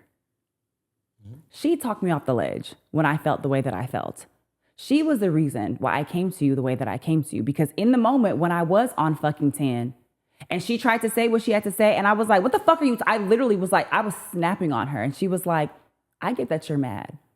That's fine. That still doesn't change the fact that X, Y, and Z. And the only reason why she was able to talk me off the ledge at that moment was because there was a level of trust built there. So now you can stop dragging that. Fuck. Going back to the original thing, what I was going to say is, do I think you practice what you preach majority of the time? Yes. But I think it's interesting watching this banter because, and this is probably going to open up a whole nother thing. We talk about this all the time. Your need to fucking push and push and push and push. Because David's answer wasn't as black and as white as yes or no, or as like, on average I do or average I don't, he didn't not answer your question. No, you didn't answer the question. There is a difference between like beating around the bush and like not answering, because the specific question is, I understand that I'm human, right? But I want to know from your standpoint, do you think that I on average, or do you think majority of the time, is it this or is it that? And he was not answering that. What he was saying was, oh, like in general, yeah, you do. Okay, but like you were the one who specified, do you mean in general or do you mean in this specific pocket? And either way, for both, do you think generally and do you think in this specific pocket? I think that sometimes like not wanting to answer the question, saying that is one thing, but being okay with answering the question and then not answering the specific question, that doesn't satisfy like what I'm asking you. So like I'm asking you for a reason, and if you're not answering that reason, then no, I'm not gonna let it go. And maybe that's autism, but also I think that's just like, if someone asks you a question, you answer the fucking question. Because he didn't answer the question. Okay. No, like... that's what I'm saying. I said okay. No, but you said okay in a way that because was like, I'm saying okay so that you shut up. Like, come on, don't do that. Like, I'm not saying okay because that's your, I don't think, sometimes I be thinking, I get the whole like answer the question, but like, I kind of understood where he was coming from. And so it's like, okay, where was he coming from? Maybe that's because with the whole like, and do I think you generally practice what you preach? Yes. But in this situation, maybe not so much. Well, on average, well, maybe not so much. Like, is that average or is that not average? Like, I think that was still an answer to the question. Like, if there was a bubble, if there was like a multiple choice, then like, okay, then maybe he didn't answer the question. But I mean, I felt like, I don't know. And that's why I said, okay. Like, I don't. Saying not so much. Is that average or is that not on average? I guess not on average. But I'm saying, like, I feel like he answered it. He just didn't use your same verbiage. No. Like, is saying not so much, right? Is that saying... That's not on average, but I'm saying, I feel like that's what he was trying to say. He just didn't say not on average. But that's what I'm saying. That's for interpretation, because in my brain, not so much. What does that mean? Does that answer the question? If like I'm saying on average, does this happen, or on average, does it not happen? And someone says, well, maybe in this situation, not so much. You're saying in this one particular situation, or are you saying on average in this pocket as a whole? I took it as like when he said in general, or as like in relationship. When he said in one situation, I thought what I interpreted it as was in relationships, like that's the situation he's talking about. Not like in this on November 1st when this happened. I didn't think he meant like one situation. I thought he was saying the situation as in like our relationship, or that being the situation as a whole. And so in that, not so much. And so to me, it was like not on average. What he specifically said was, generally, yes, I think that you practice what you preach. And I said, okay, but what about in relationships? And he said, not all the time. That does not tell me whether you think that I regularly do or regularly don't. You're saying not all the time. And I'm always letting it be known that the answer is there's no perfect, like it's not going to be a perfect number. So yes, I understand that at times I don't, but I'm saying as the norm, like if you were to think about this as the norm, would it be like typically she does, giving her grace for the fact that like she's a human being and so she's not going to be perfect? Or is it typically you don't? I don't think that answered that question. It wasn't. I think I assumed. It's not, but yeah, you guys assume a lot. But no, that's why I said, okay, because I'm like, damn, maybe that's a me thing. Like I know that I do that. I have a bad thing with assumptions. This is a thing for me because it's like, you guys are okay assuming. And you guys are okay not specifically answering the question, but then it's like for me to want the actual answer because that's more proactive in a relationship for me to work on or not. Because if you give me an answer that's gray and unclear, I cannot work on it. If you give me an answer that I don't understand, I also cannot work on it. So it's like now there's the question of like, because you made a point to say this is your problem with like pushing and pushing and pushing. Now it's a problem that I have. No, because, I'm like, not saying it's a problem. Or like an example of me like pushing. I was giving you an example, not saying it's a problem. Right, but what I'm saying is why is that not normal for me to want the clear, I'm not saying it's not normal answer. I wasn't saying like this is your problem, like as if. So I'm sorry if it came off as that. I wasn't saying like that's your issue. You need to stop pushing. I'm just saying like this is an example of like what we talked about the other day. You crave so deeply like understanding. That's what I'm saying. But if it's not like the understanding of like your understanding, sometimes I feel like you're like you kind of almost don't understand it because it's like. But that's a human thing though. Okay, I don't know what I'm saying. Because I feel like what I'm saying to me makes sense, but to you it's not making sense. So I don't know how else to explain it. What I'm saying is that's of your understanding. Like just like when David said what he said, I understood what he was saying, and not because I agree with him. It's just like, I can see how your brain computes it in that way. I can see how your brain computes it in this way. Sometimes I don't think that you are able to see how.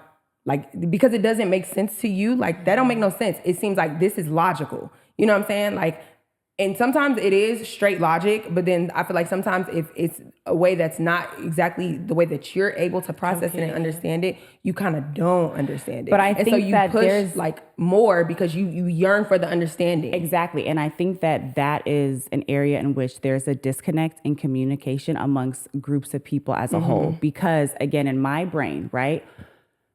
Think about like even what we just talked about yesterday, right? About how much you were assuming instead of simply asking. I feel like that is the thing for a lot of people. And you even said it. You were like, you don't care about being annoying or you don't care about like whatever you're going to ask. And like, yeah, because the only way for me and my partner, whether that's a partner in my romantic relationship or like a partner in just friendship, to be able to move forward is if we both have understanding. So not even just simply using the example of you saying I'm pushing, but that is a thing in society. Like you asking questions is like me being confrontational, and it's not being confrontational. And it's not even like me saying, oh, you have to tell me what I want to hear specifically. But like, if I don't understand something, how can I move forward? And because we're going to come to all of these solutions and whatever. And like, you know, I'm going to bring it to Micah, but we're going to make all these plans and this and that. And like, if I don't understand it, I'm just saying, okay, just to say, okay. And I'm supposed to let it go in the spirit of like not being confrontational, but I don't understand. So now when we go forward and you're expecting me to make certain adjustments or to move a certain way, now I'm falling short because I never understood what the fuck you were saying in the first place. And I just said, okay, to be agreeable. I think like, Micah, say what she's about to say, and I'm gonna come back to my point. I think that I get everyone's perspective. I think that y'all's language is just different. And I think that if Kelsi was to have asked David to answer the question, and then Kelsi said, but could you answer it, and can you answer the question in my language? Then I feel like David would have given a more detail what you were looking for. But I think if I were to ask you, Kelsi, answer your question in David's language, you would have said what he said. No, I wouldn't. You would have given a less detailed version. Yeah, but that would be his language. His language may not be clear to you, but it's clear to him. But this is the thing, right? I get what you're saying, and what you're saying is right. I don't think it's a realistic expectation. If I have a language, right? My language is English. So if I went to school to study Spanish, I would understand Spanish. David is not going to school in Kelsi. I mean, I guess it's a type of school, but like it's not a structured curriculum where it's easy for you to know when this happens, when this happens, this, right? So it's all interpretation. I don't think it's fair or realistic to expect David to be able to communicate back in my language. And I don't think it's fair for me to expect me to be able to communicate to him in his language all the time, right? So for that specific instance, I asked the question, right? He answered it in his way. Fine. That's okay, but like, I still need this answer. So I'm gonna clarify, this is the verbiage that I need because this is the question that I'm asking. And the verbiage that you use outside of it, it's not right or wrong. It's simply not understood by me. Right. And so because I don't understand what that means, I'm going to ask the question in this way, very specifically, so that you can give me an answer in this parameter so that I understand the language. But I think what made me a little bit defensive about it was that I'm constantly being told that that's wrong. Because I think that a lot of people operate in gray. Yeah. And to me, like, I'm not okay operating in gray because if David would have asked me, like, if you would have asked me, hey, baby, do you think on average, like, I keep myself together for you? Like, I get my haircut often, da-da-da. And I would say, what was the answer that you said? Not all the time? Or like sometimes? Then like, what would you take that as? Like, you don't know if that means, okay, well, do I need to put myself together more for her liking? Or am I okay? Or do I do too much? Like, that doesn't really give... That doesn't really give clear expectations. And I struggle with that. And I don't think that I should be made to feel, and not saying that that's necessarily what you were trying to do, but that's definitely a thing between us because we constantly have different ways of processing. And so it makes me feel like the way that you're processing is wrong. It's wrong. And wanting clarification is wrong. But then it's like, then we perpetually have issues because you don't understand what I mean. And instead of saying, hey, I don't understand, can you clarify? Or like, hey, this doesn't make sense. So this. Now we're constantly operating in a gray. And I just, it's a thing for me because I feel like if people were just more clear with expectations and what they need, there would be a lot less room for gray area. For gray area. Yeah. And that's what I'm saying. Like, I knew what that stemmed from. So I knew you weren't like attacking me like, oh, you're saying I'm wrong. I knew that wasn't what, I know what it stems from. But I think that, I know for me why a lot of the times I'm not okay with, but we both are curious. I'll search for their yearning too, but sometimes I'm okay with assuming, and I know why I do that. Why do you think that you do that? Okay. I was not expecting to come back. Sorry. I was saying, because I said I understood where you were coming from or whatever, and like you kind of like operating in that gray, if we were to put it in a more simplistic term. I know why I do that a lot of the times in relationships. Yeah, in relationships or in conflict or whatever the case may be. When it comes to a situation like this, do you think you know why you do that? Why you operate in gray, or why sometimes you may beat around the bush, or sometimes you won't delve deeper? Do you know why you operate that way? And it's a two-part question. Do you know why, and do you feel like you've always been like that?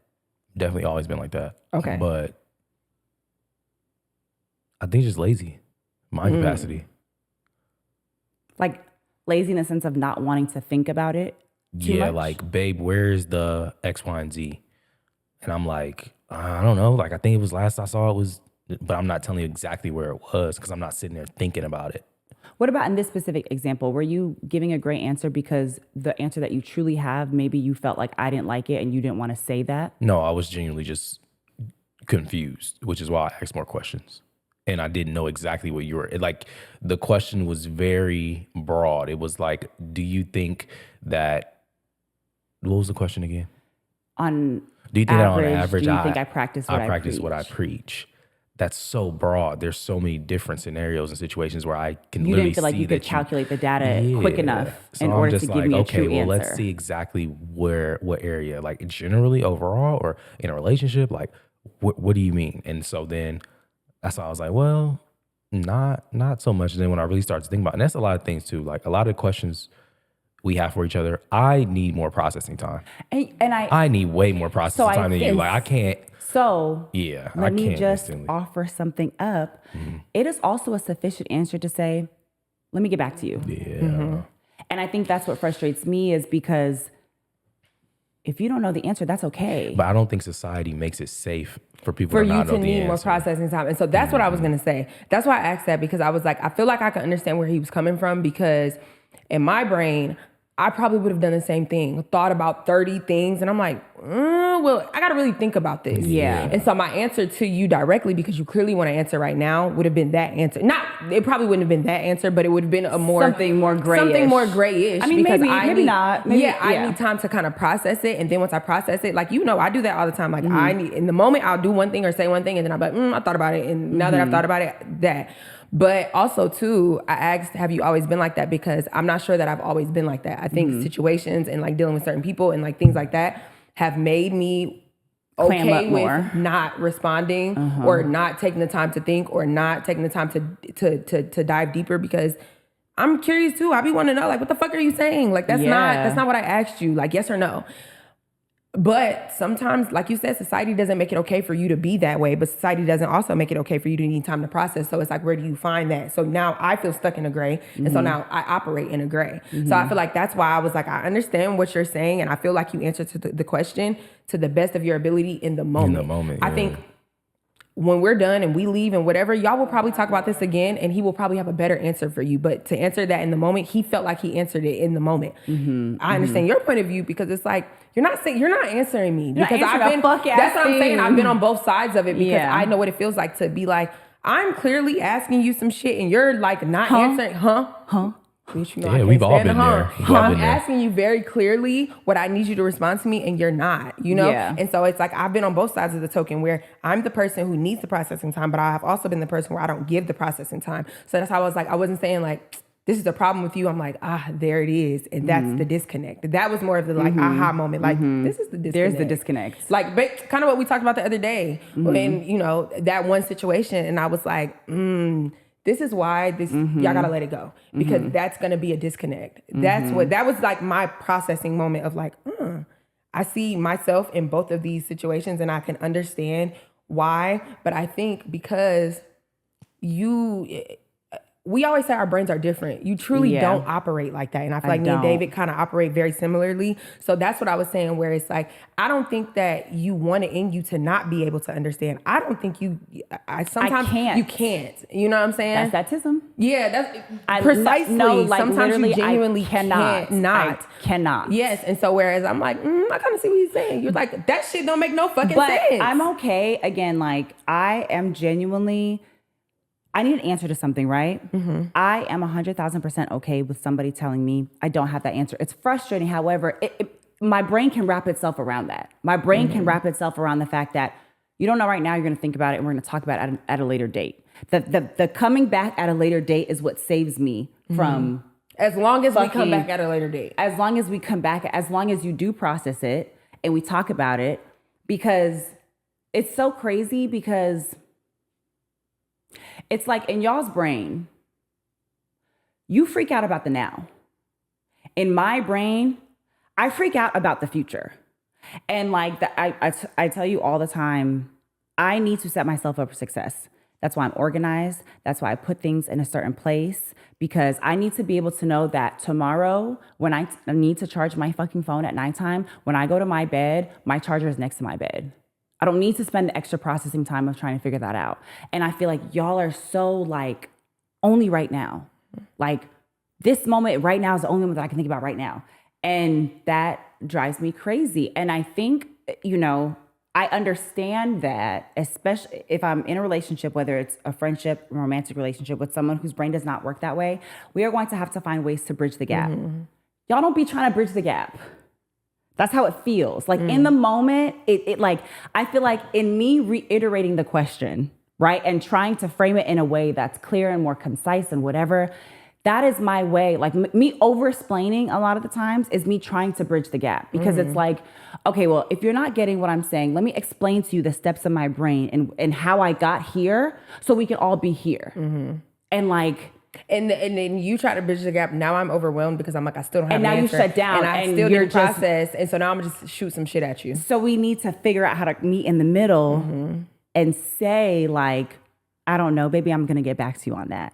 Or I need a time to think about X, Y, and Z or whatever. Yeah, I think with you guys, it's a little bit harder because I think with me, like, we'll do that all the time. You'll ask me, I'm like, I don't know. I'm There's less pressure probably coming from a friend than a romantic partner. For sure. Because like, that's why I was going to ask you, do you feel like you didn't want to give the wrong answer? Because that's something for me too sometimes.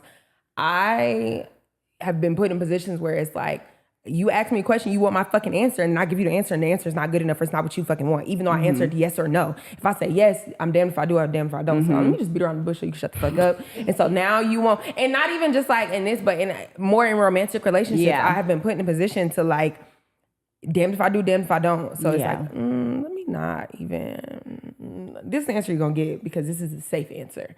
And it's just enough this way so that you, maybe it's a gaslighting thing. It's just enough to not, truly, if we're being honest, it's just enough to satisfy what you need. To get you off my back. Yeah, and not even like because this is not an abusive situation, but like in a situation of abuse, yes, it's just enough for me to get you to shut the fuck up and like not make me feel like dog shit.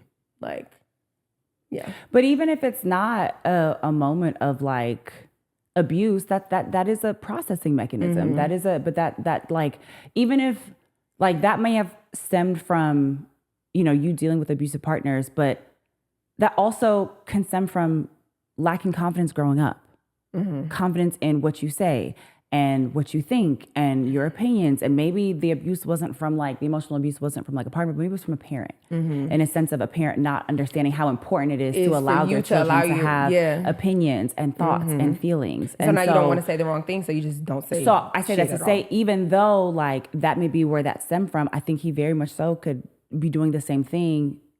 Not because of a lover, but because of the way that he was raised. That's why I asked that. That's where my question came from, was like, why do you feel like you do this? And has it always been the same? Because as we started to talk and unpack, I'm like, damn, bitch, you be doing the same thing. But I know why I do that. What? Damn, bitch, you be doing the same thing. Like, shit. But I know why, like, I genuinely think I have a good grasp on like why I do that, because I do have the ability to, one, say I need time to process. I have the ability to say yes or no. I have the ability to delve deeper when I really, really need the fucking answer to some shit. Like, I have the ability to do all those things. I pick and choose when I want to. Okay, so can we go back to the question? Do you think that I practice what I preach? Yeah, I answered that. Oh, okay. Yeah, I think majority of the time, yes, you do. But I have my moments. Yeah, you have moments for sure. But I think even in those moments, you're very good at saying, we talk about accountability all the time. You're very good at saying like, damn, I be saying this and I didn't, in that moment, I didn't do that. Or in this moment, I didn't practice this. So even if those 95% of the time you do and 5% of the time you don't, in that 5%, even if it's not in that moment, you're very, very good at, for the most part, even if you don't process it on your own, reflecting at some point. Whether it's with yourself or with me or with Micah, or you and David have a conversation with it after the fact. I think you do a really good job of saying like, I did not uphold what I speak on in that moment. But I think the majority of the time, yeah, you do. That's good to know. Micah says that she agrees. Because I don't know if you guys can hear her. Her voice be so soft. Yes. But yeah, no, overall, but I think, I don't know. This right here was really, really good, because I feel like on the podcast, we're constantly learning and growing. All and the time. I feel like this right here, just like, what do you say? Like, unlock your brain outside of the box. What did you say that one day? I feel like this was a moment for, seriously, I feel like this was a moment for you to see it, just because I feel like sometimes with you guys, it's very hard when you're in the moment to like come to terms. It's like fire and water, right? You see that kind of thing where it's like fire will overpower water, and then water will overpower power. I mean, you know what I'm trying to say? And it's like the back and forth, back and forth, back and forth. And so I feel like sometimes you guys might experience that, but to have like an outside party right now say like, oh, like kind of put it all together. Maybe now when y'all are in those moments where there is unclarity or where there is uncertainty, it's like, okay, maybe we're not speaking the same language, and maybe this is why. Maybe. I know for me, it was like a aha moment, because like I said, I seen myself in both situations. I'm like, damn, bitch, that's what it is. Because sometimes you're her, but sometimes you're him. Like, I think we be knowing. What? That we don't speak the same language. I think y'all know, but I think it's hard in the moment because it's like, I think Like the way we dissected it in comparison to how like I just wanted the answer and we didn't stop to like unpack that was what we were. That's both what I'm needing. saying. Y'all wouldn't have had we wouldn't have y'all that if it was just y'all and y'all were not speaking the same language, this wouldn't have happened. You know what I'm saying? It would have been like probably something else. But it would have been that can you just answer the fucking question? Yes, and then it would have become a thing. And so now the fact that like it's like maybe it opens his mind up a little bit more to the like your point of view, and maybe it might open your mind up a little bit to his point of view. And not that it was never open, but it's like you see it from a different perspective. And we talk about that all the time. Perspective is a motherfucker because your intention. Perspective. Yeah, perspective is a motherfucker because your intentions are one thing, but like the way somebody receives it is one thing, but the way somebody perceives it is another thing. So it's like I think that's why it's so important to always remember that like in arguments or tiffs or whatever, it rarely, I say this to him every single day, it rarely is a right or wrong thing.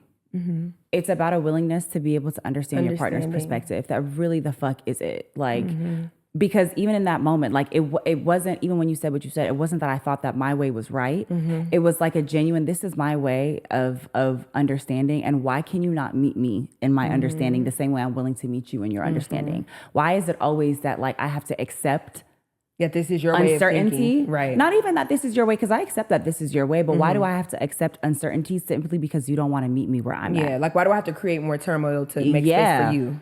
Yeah, especially like in the future, like thinking about like how when you ask a question, it's gonna set the tone for the future. And like not having that understanding, it's like we're just gonna stay right here in the present then for forever. We're never gonna fucking go forward. Yeah. But yeah. I think what will also help for you. Wait.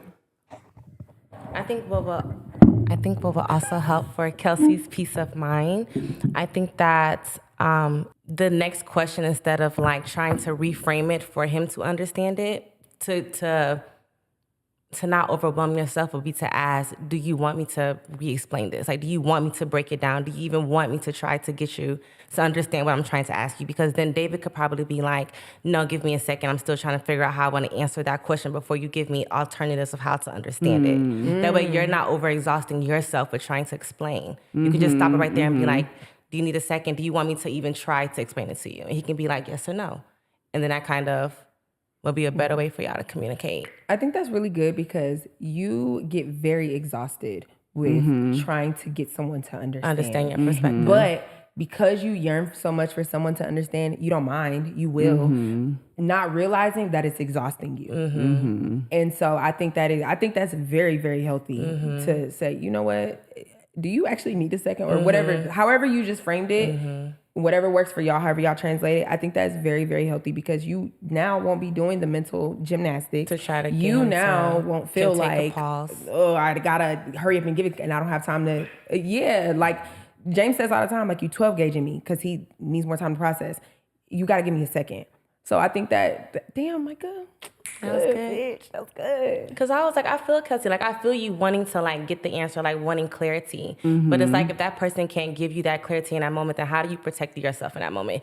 I'm not gonna try to reframe, reword, try to get you to understand my perspective. Maybe you need a second. So do you need a second for me to keep going? Can I keep going to try to get you to understand? Yes, baby, keep going. I want to understand. Okay, so then I will reframe and give you all these other alternatives to understand my initial question. But if he doesn't, then I'm not going to keep trying to reframe it to you. Like, we'll just come back to it. I gave you my initial question. You go figure it out. If you don't want me to elaborate and give you other examples to explain to understand my initial question, I'm not about to, like, give you point A, point B, point C to get to... That is so healthy, but then we're tapping into like my other ism of like I like my need to talk about things. So because like avoidant, anxious. That was gonna be my next So thing. It's like I feel like that's me giving him an out.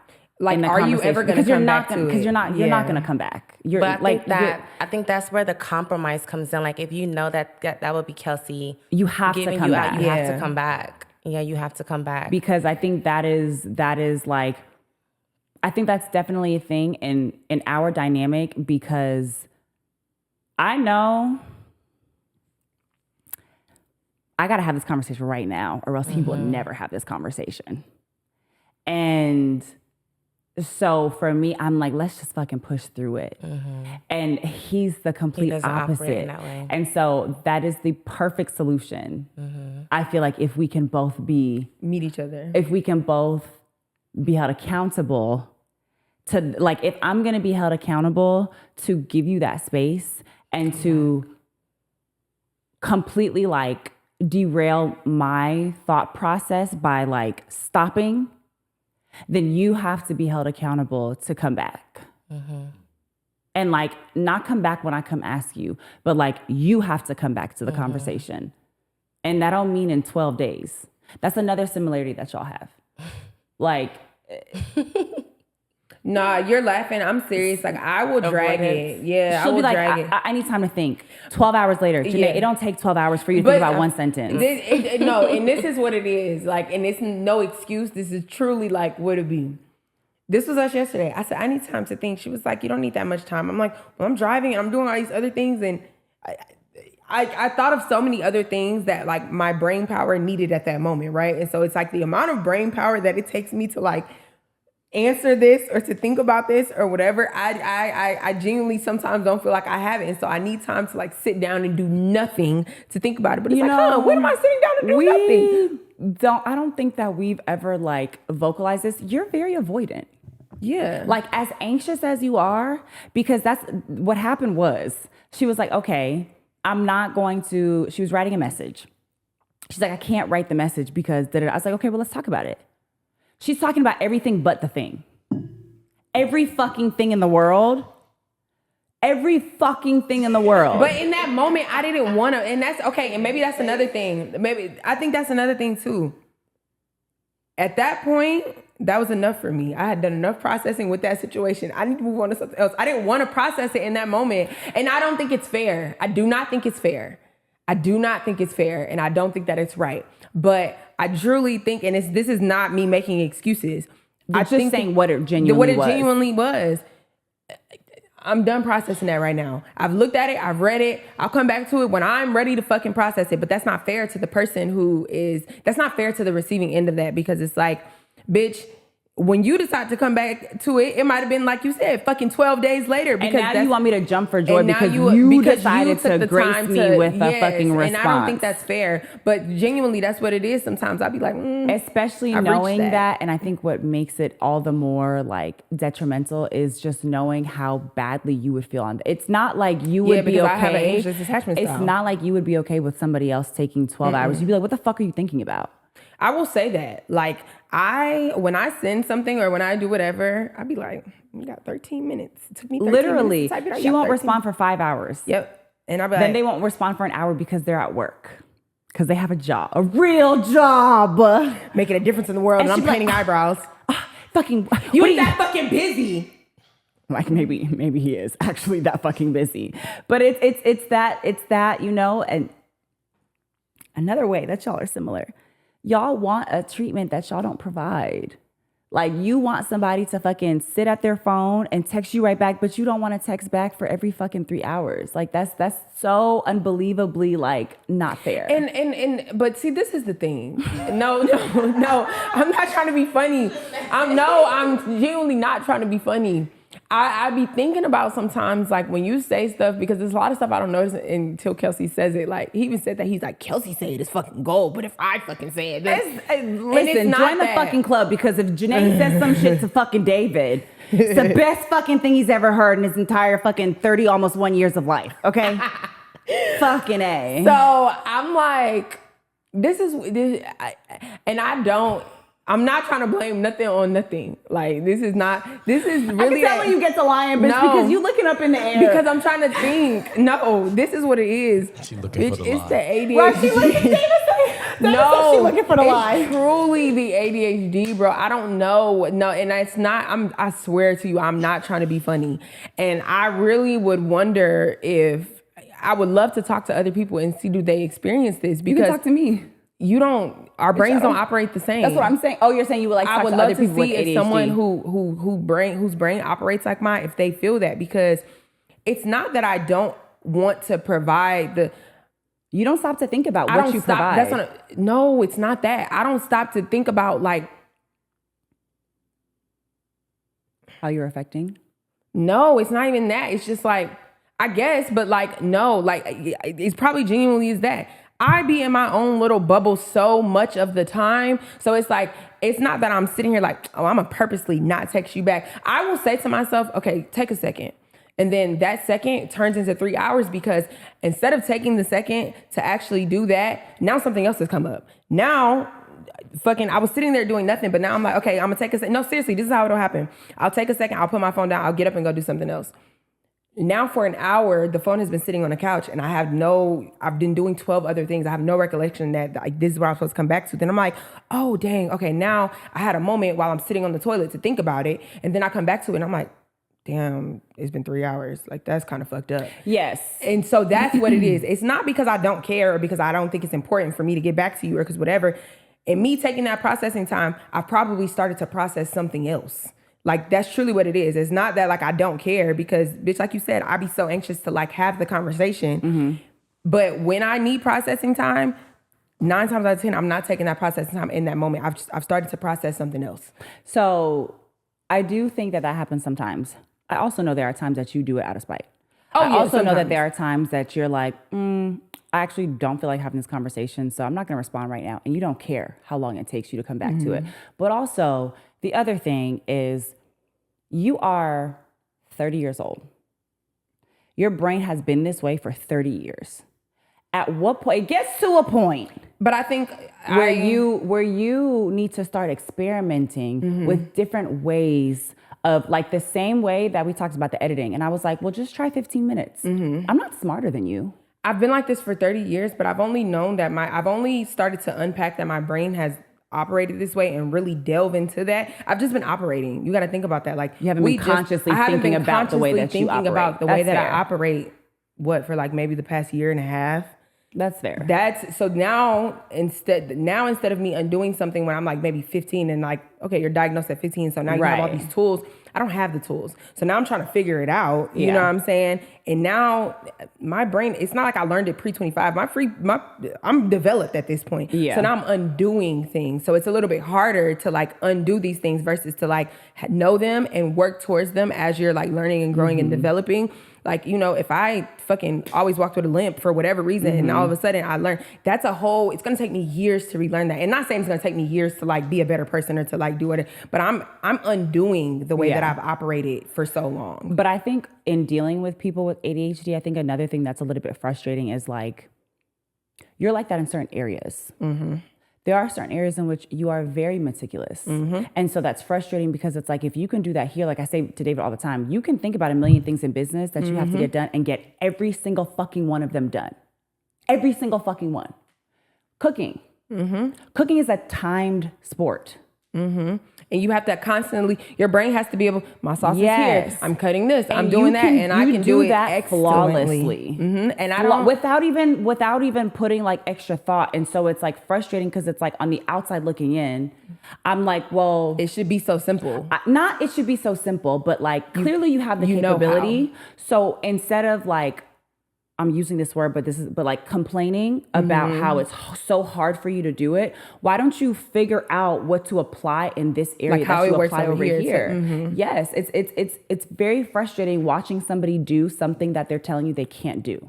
Like for you, you know, like, well, you can do it for this thing, but you can't do it for me or for like us for the sake of our relationship or our relationship. Like I said, like that man, I'm not gonna lie, like is the busiest person I've ever met. Like when it comes to business, his phone doesn't stop. While we've been filming this podcast, he's probably checked his phone 1 million fucking times.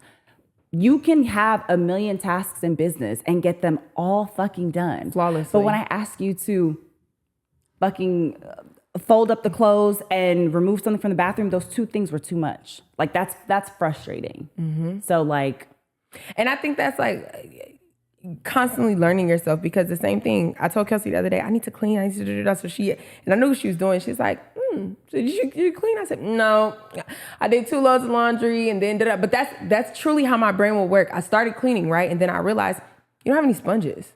So I'm like, okay, I'll move to the next task. So I didn't do what I needed to do with the sponge, but then I was like, you don't have any toilet bowl blue thingies. Okay, well now those are 2 tasks that I can't complete unless I get this done first. And so then I've moved to 12 different tasks. I've only cleaned up 2 parts of the fucking house. But then I was like, I can't really do the rest because I gotta go to the store. So then I went to the store. And bought everything I needed to make sure that I could clean effectively. But now that by the time I've gotten back, that was enough brain power, and I sat my ass down and I read my book. And you know what I was thinking? I was like, well, I wonder if you did like the decluttering part of everything. Because you might not have been able to like clean with like the solution, but you could put every fucking thing in that apartment back where it needs to go. Mm-hmm. But that's what I'm saying. I cleaned the bathroom, because you know that's my thing.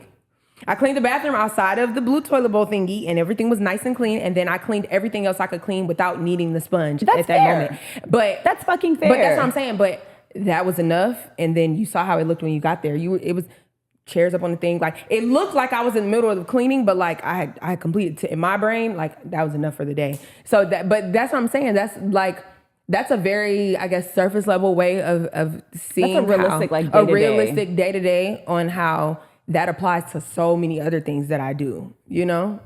This is full circle because, bitch, this is why I took the meds. I'm gonna tell you why I cleaned like that because, bitch, I ran out of Adderalls.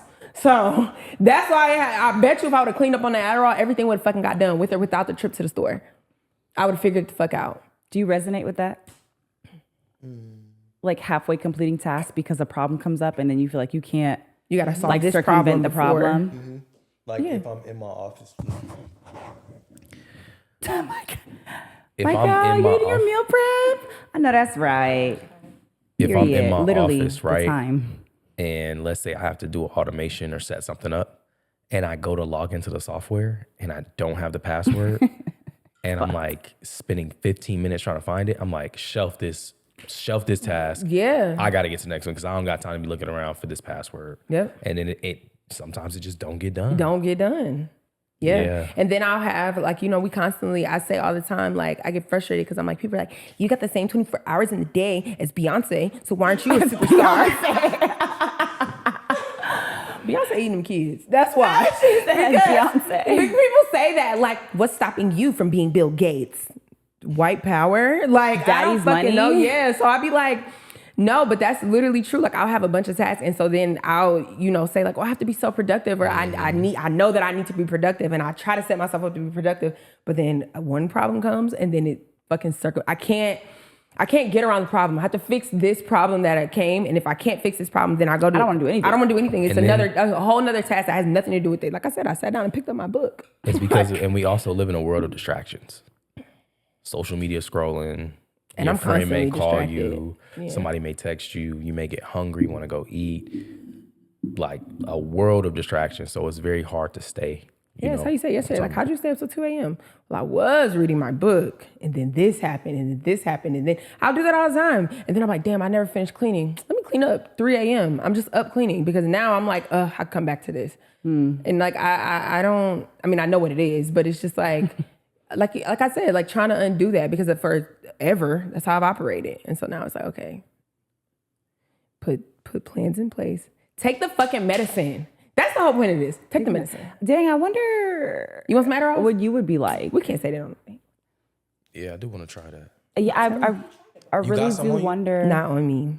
I gotta get some. I wonder how you would operate and like show up in life. I've been wanting to try that focus drink so long. Like there's this like focus drink. There are other supplements too. Like Gerardo has a whole list of them. I told you he was going through them when we were on the PJ that he takes because he didn't want to. He didn't want to take Adderall. And it's not even about like operating in a way that's like conducive for society, but like truly operating in a way that's conducive for yourself right. and like the relationships that you're cultivating around you. Because I feel like gardening sometimes would help me. Like I told you, I feel like you say that, but I feel like if I get it. It slows your brain. It slows my brain down just enough to focus on one task at a time. Like I'll get so locked in. I told you my client was like, I can tell when you hide when you're doing my eyebrows because you take your fucking time. I feel like you probably would really benefit from gardening in the way that I do. A couple hits and done. Yeah. You want to fucking smoke 2 blunts back to back. Yeah, like, that's the problem. But I think if you took like a couple of hits or like did a bowl or a piece or something, I think that would be your like happy medium. What is that? What is flow state? Yeah. Of that, like, you know, I think that would Not be trying to be the boss of the wall. Yeah, I think that would benefit you more, and I don't think it would come with as much of like the emotional blunting aspect of it. Because You know, because it wouldn't be taking over everything. It would just be just enough just to like slow it down to where it's like normal pace for you to be able to catch your thoughts. But yeah, I feel like it's been 3 hours. 2 hours and 30 minutes on the spot. This was I ain't gonna lie. This is a great organic, like I feel like I love having other people because it pushes it. It pushes the conversation, but it also allows it to open up. And then you guys being so similar, you know, you may be the only neurotypical person in here. Because you don't have like ADHD, ADD, none of that. No autism. Do you really have OCD? Absolutely. I feel like I'm obsessively clean, organized. Yeah, so maybe you're not neurotypical. But Is anyone neurotypical? the snakes and the That's what I'm lizards. saying. Like it's anyways. Maybe but we're that's the another time, no. another We're gonna wrap this conversation up for because another day. what I was gonna. What were you gonna say? Depending on what you believe in, you know, like there's this whole like the angels and the Nephilim or whatever, and them combining or whatever, and they weren't supposed to, and all that other shit. We're powerful beings. All these tisms and all that other stuff. These are superpowers. Yeah. Your society operates the way it was because you're not To go against the way that your brain is actually supposed to fucking work. Right. So it ain't But nothing also wrong the with me. It's something wrong neurotypical with y'all. people, the neurotypical people are like the controllable people. That's what I'm saying. Or the ones in control. Maybe the ones that control, but also the ones that are controllable. Because if you're neurodivergent, like you cannot operate in the way that society deems. But who puts the what society deems is okay? They have to be neurotypical people if they want you to operate neurotypically. Not necessarily. I feel like you have to be neurodivergent in order to like come up with a scheme that's that creative. Like you gotta think. Honestly, you have to think. The school systems, that's not an easy feat. That's not something that you just stumble upon. That's strategy. The banking system, certain laws that are put in place, like that's a strategy. So I would 100,000% believe that Maybe it's a they know it's so neurodivergent powerful. person. It's like we know it's too powerful. I know the power that I have to do whatever. Y'all so don't I need to can't- have that power. We will. So I'm gonna give you a drug episode. to mute it. Yeah. If maybe y'all might not be ready for that. Because you gotta think, if we lived in a different kind of society and civilization, this wouldn't be a problem. Wouldn't be. But like, That's what I'm saying. in order to obtain success in this rat race of a world, the way that like I operate, it's only a problem because I can't be productive enough to be productive for this type of society. But that's what I'm saying. Yeah. But like in other ways, I'm extremely productive, Yeah. but just not productive enough to be productive. Yeah. Anyways, this was a long episode. It went in so many directions, and we love that because, again, full circle, like that's the human experience, and that's how fucking life happens. You know, sometimes you got to have a group of friends together to be able to tell you and your man that you don't know how to communicate, that you don't speak the same language. Or have your friend and her man tell you that you don't know how to communicate. You know, it's layered. It's layered. What does David say? It's deeply rooted. It's deeply rooted. It's deeply at rooted. this fucking point. But thank y'all so much for tuning in. If you made it this far, then like you're definitely gang. We'll be here same time, same place next week. Like, comment, subscribe, share all the good things, and we'll see y'all next week.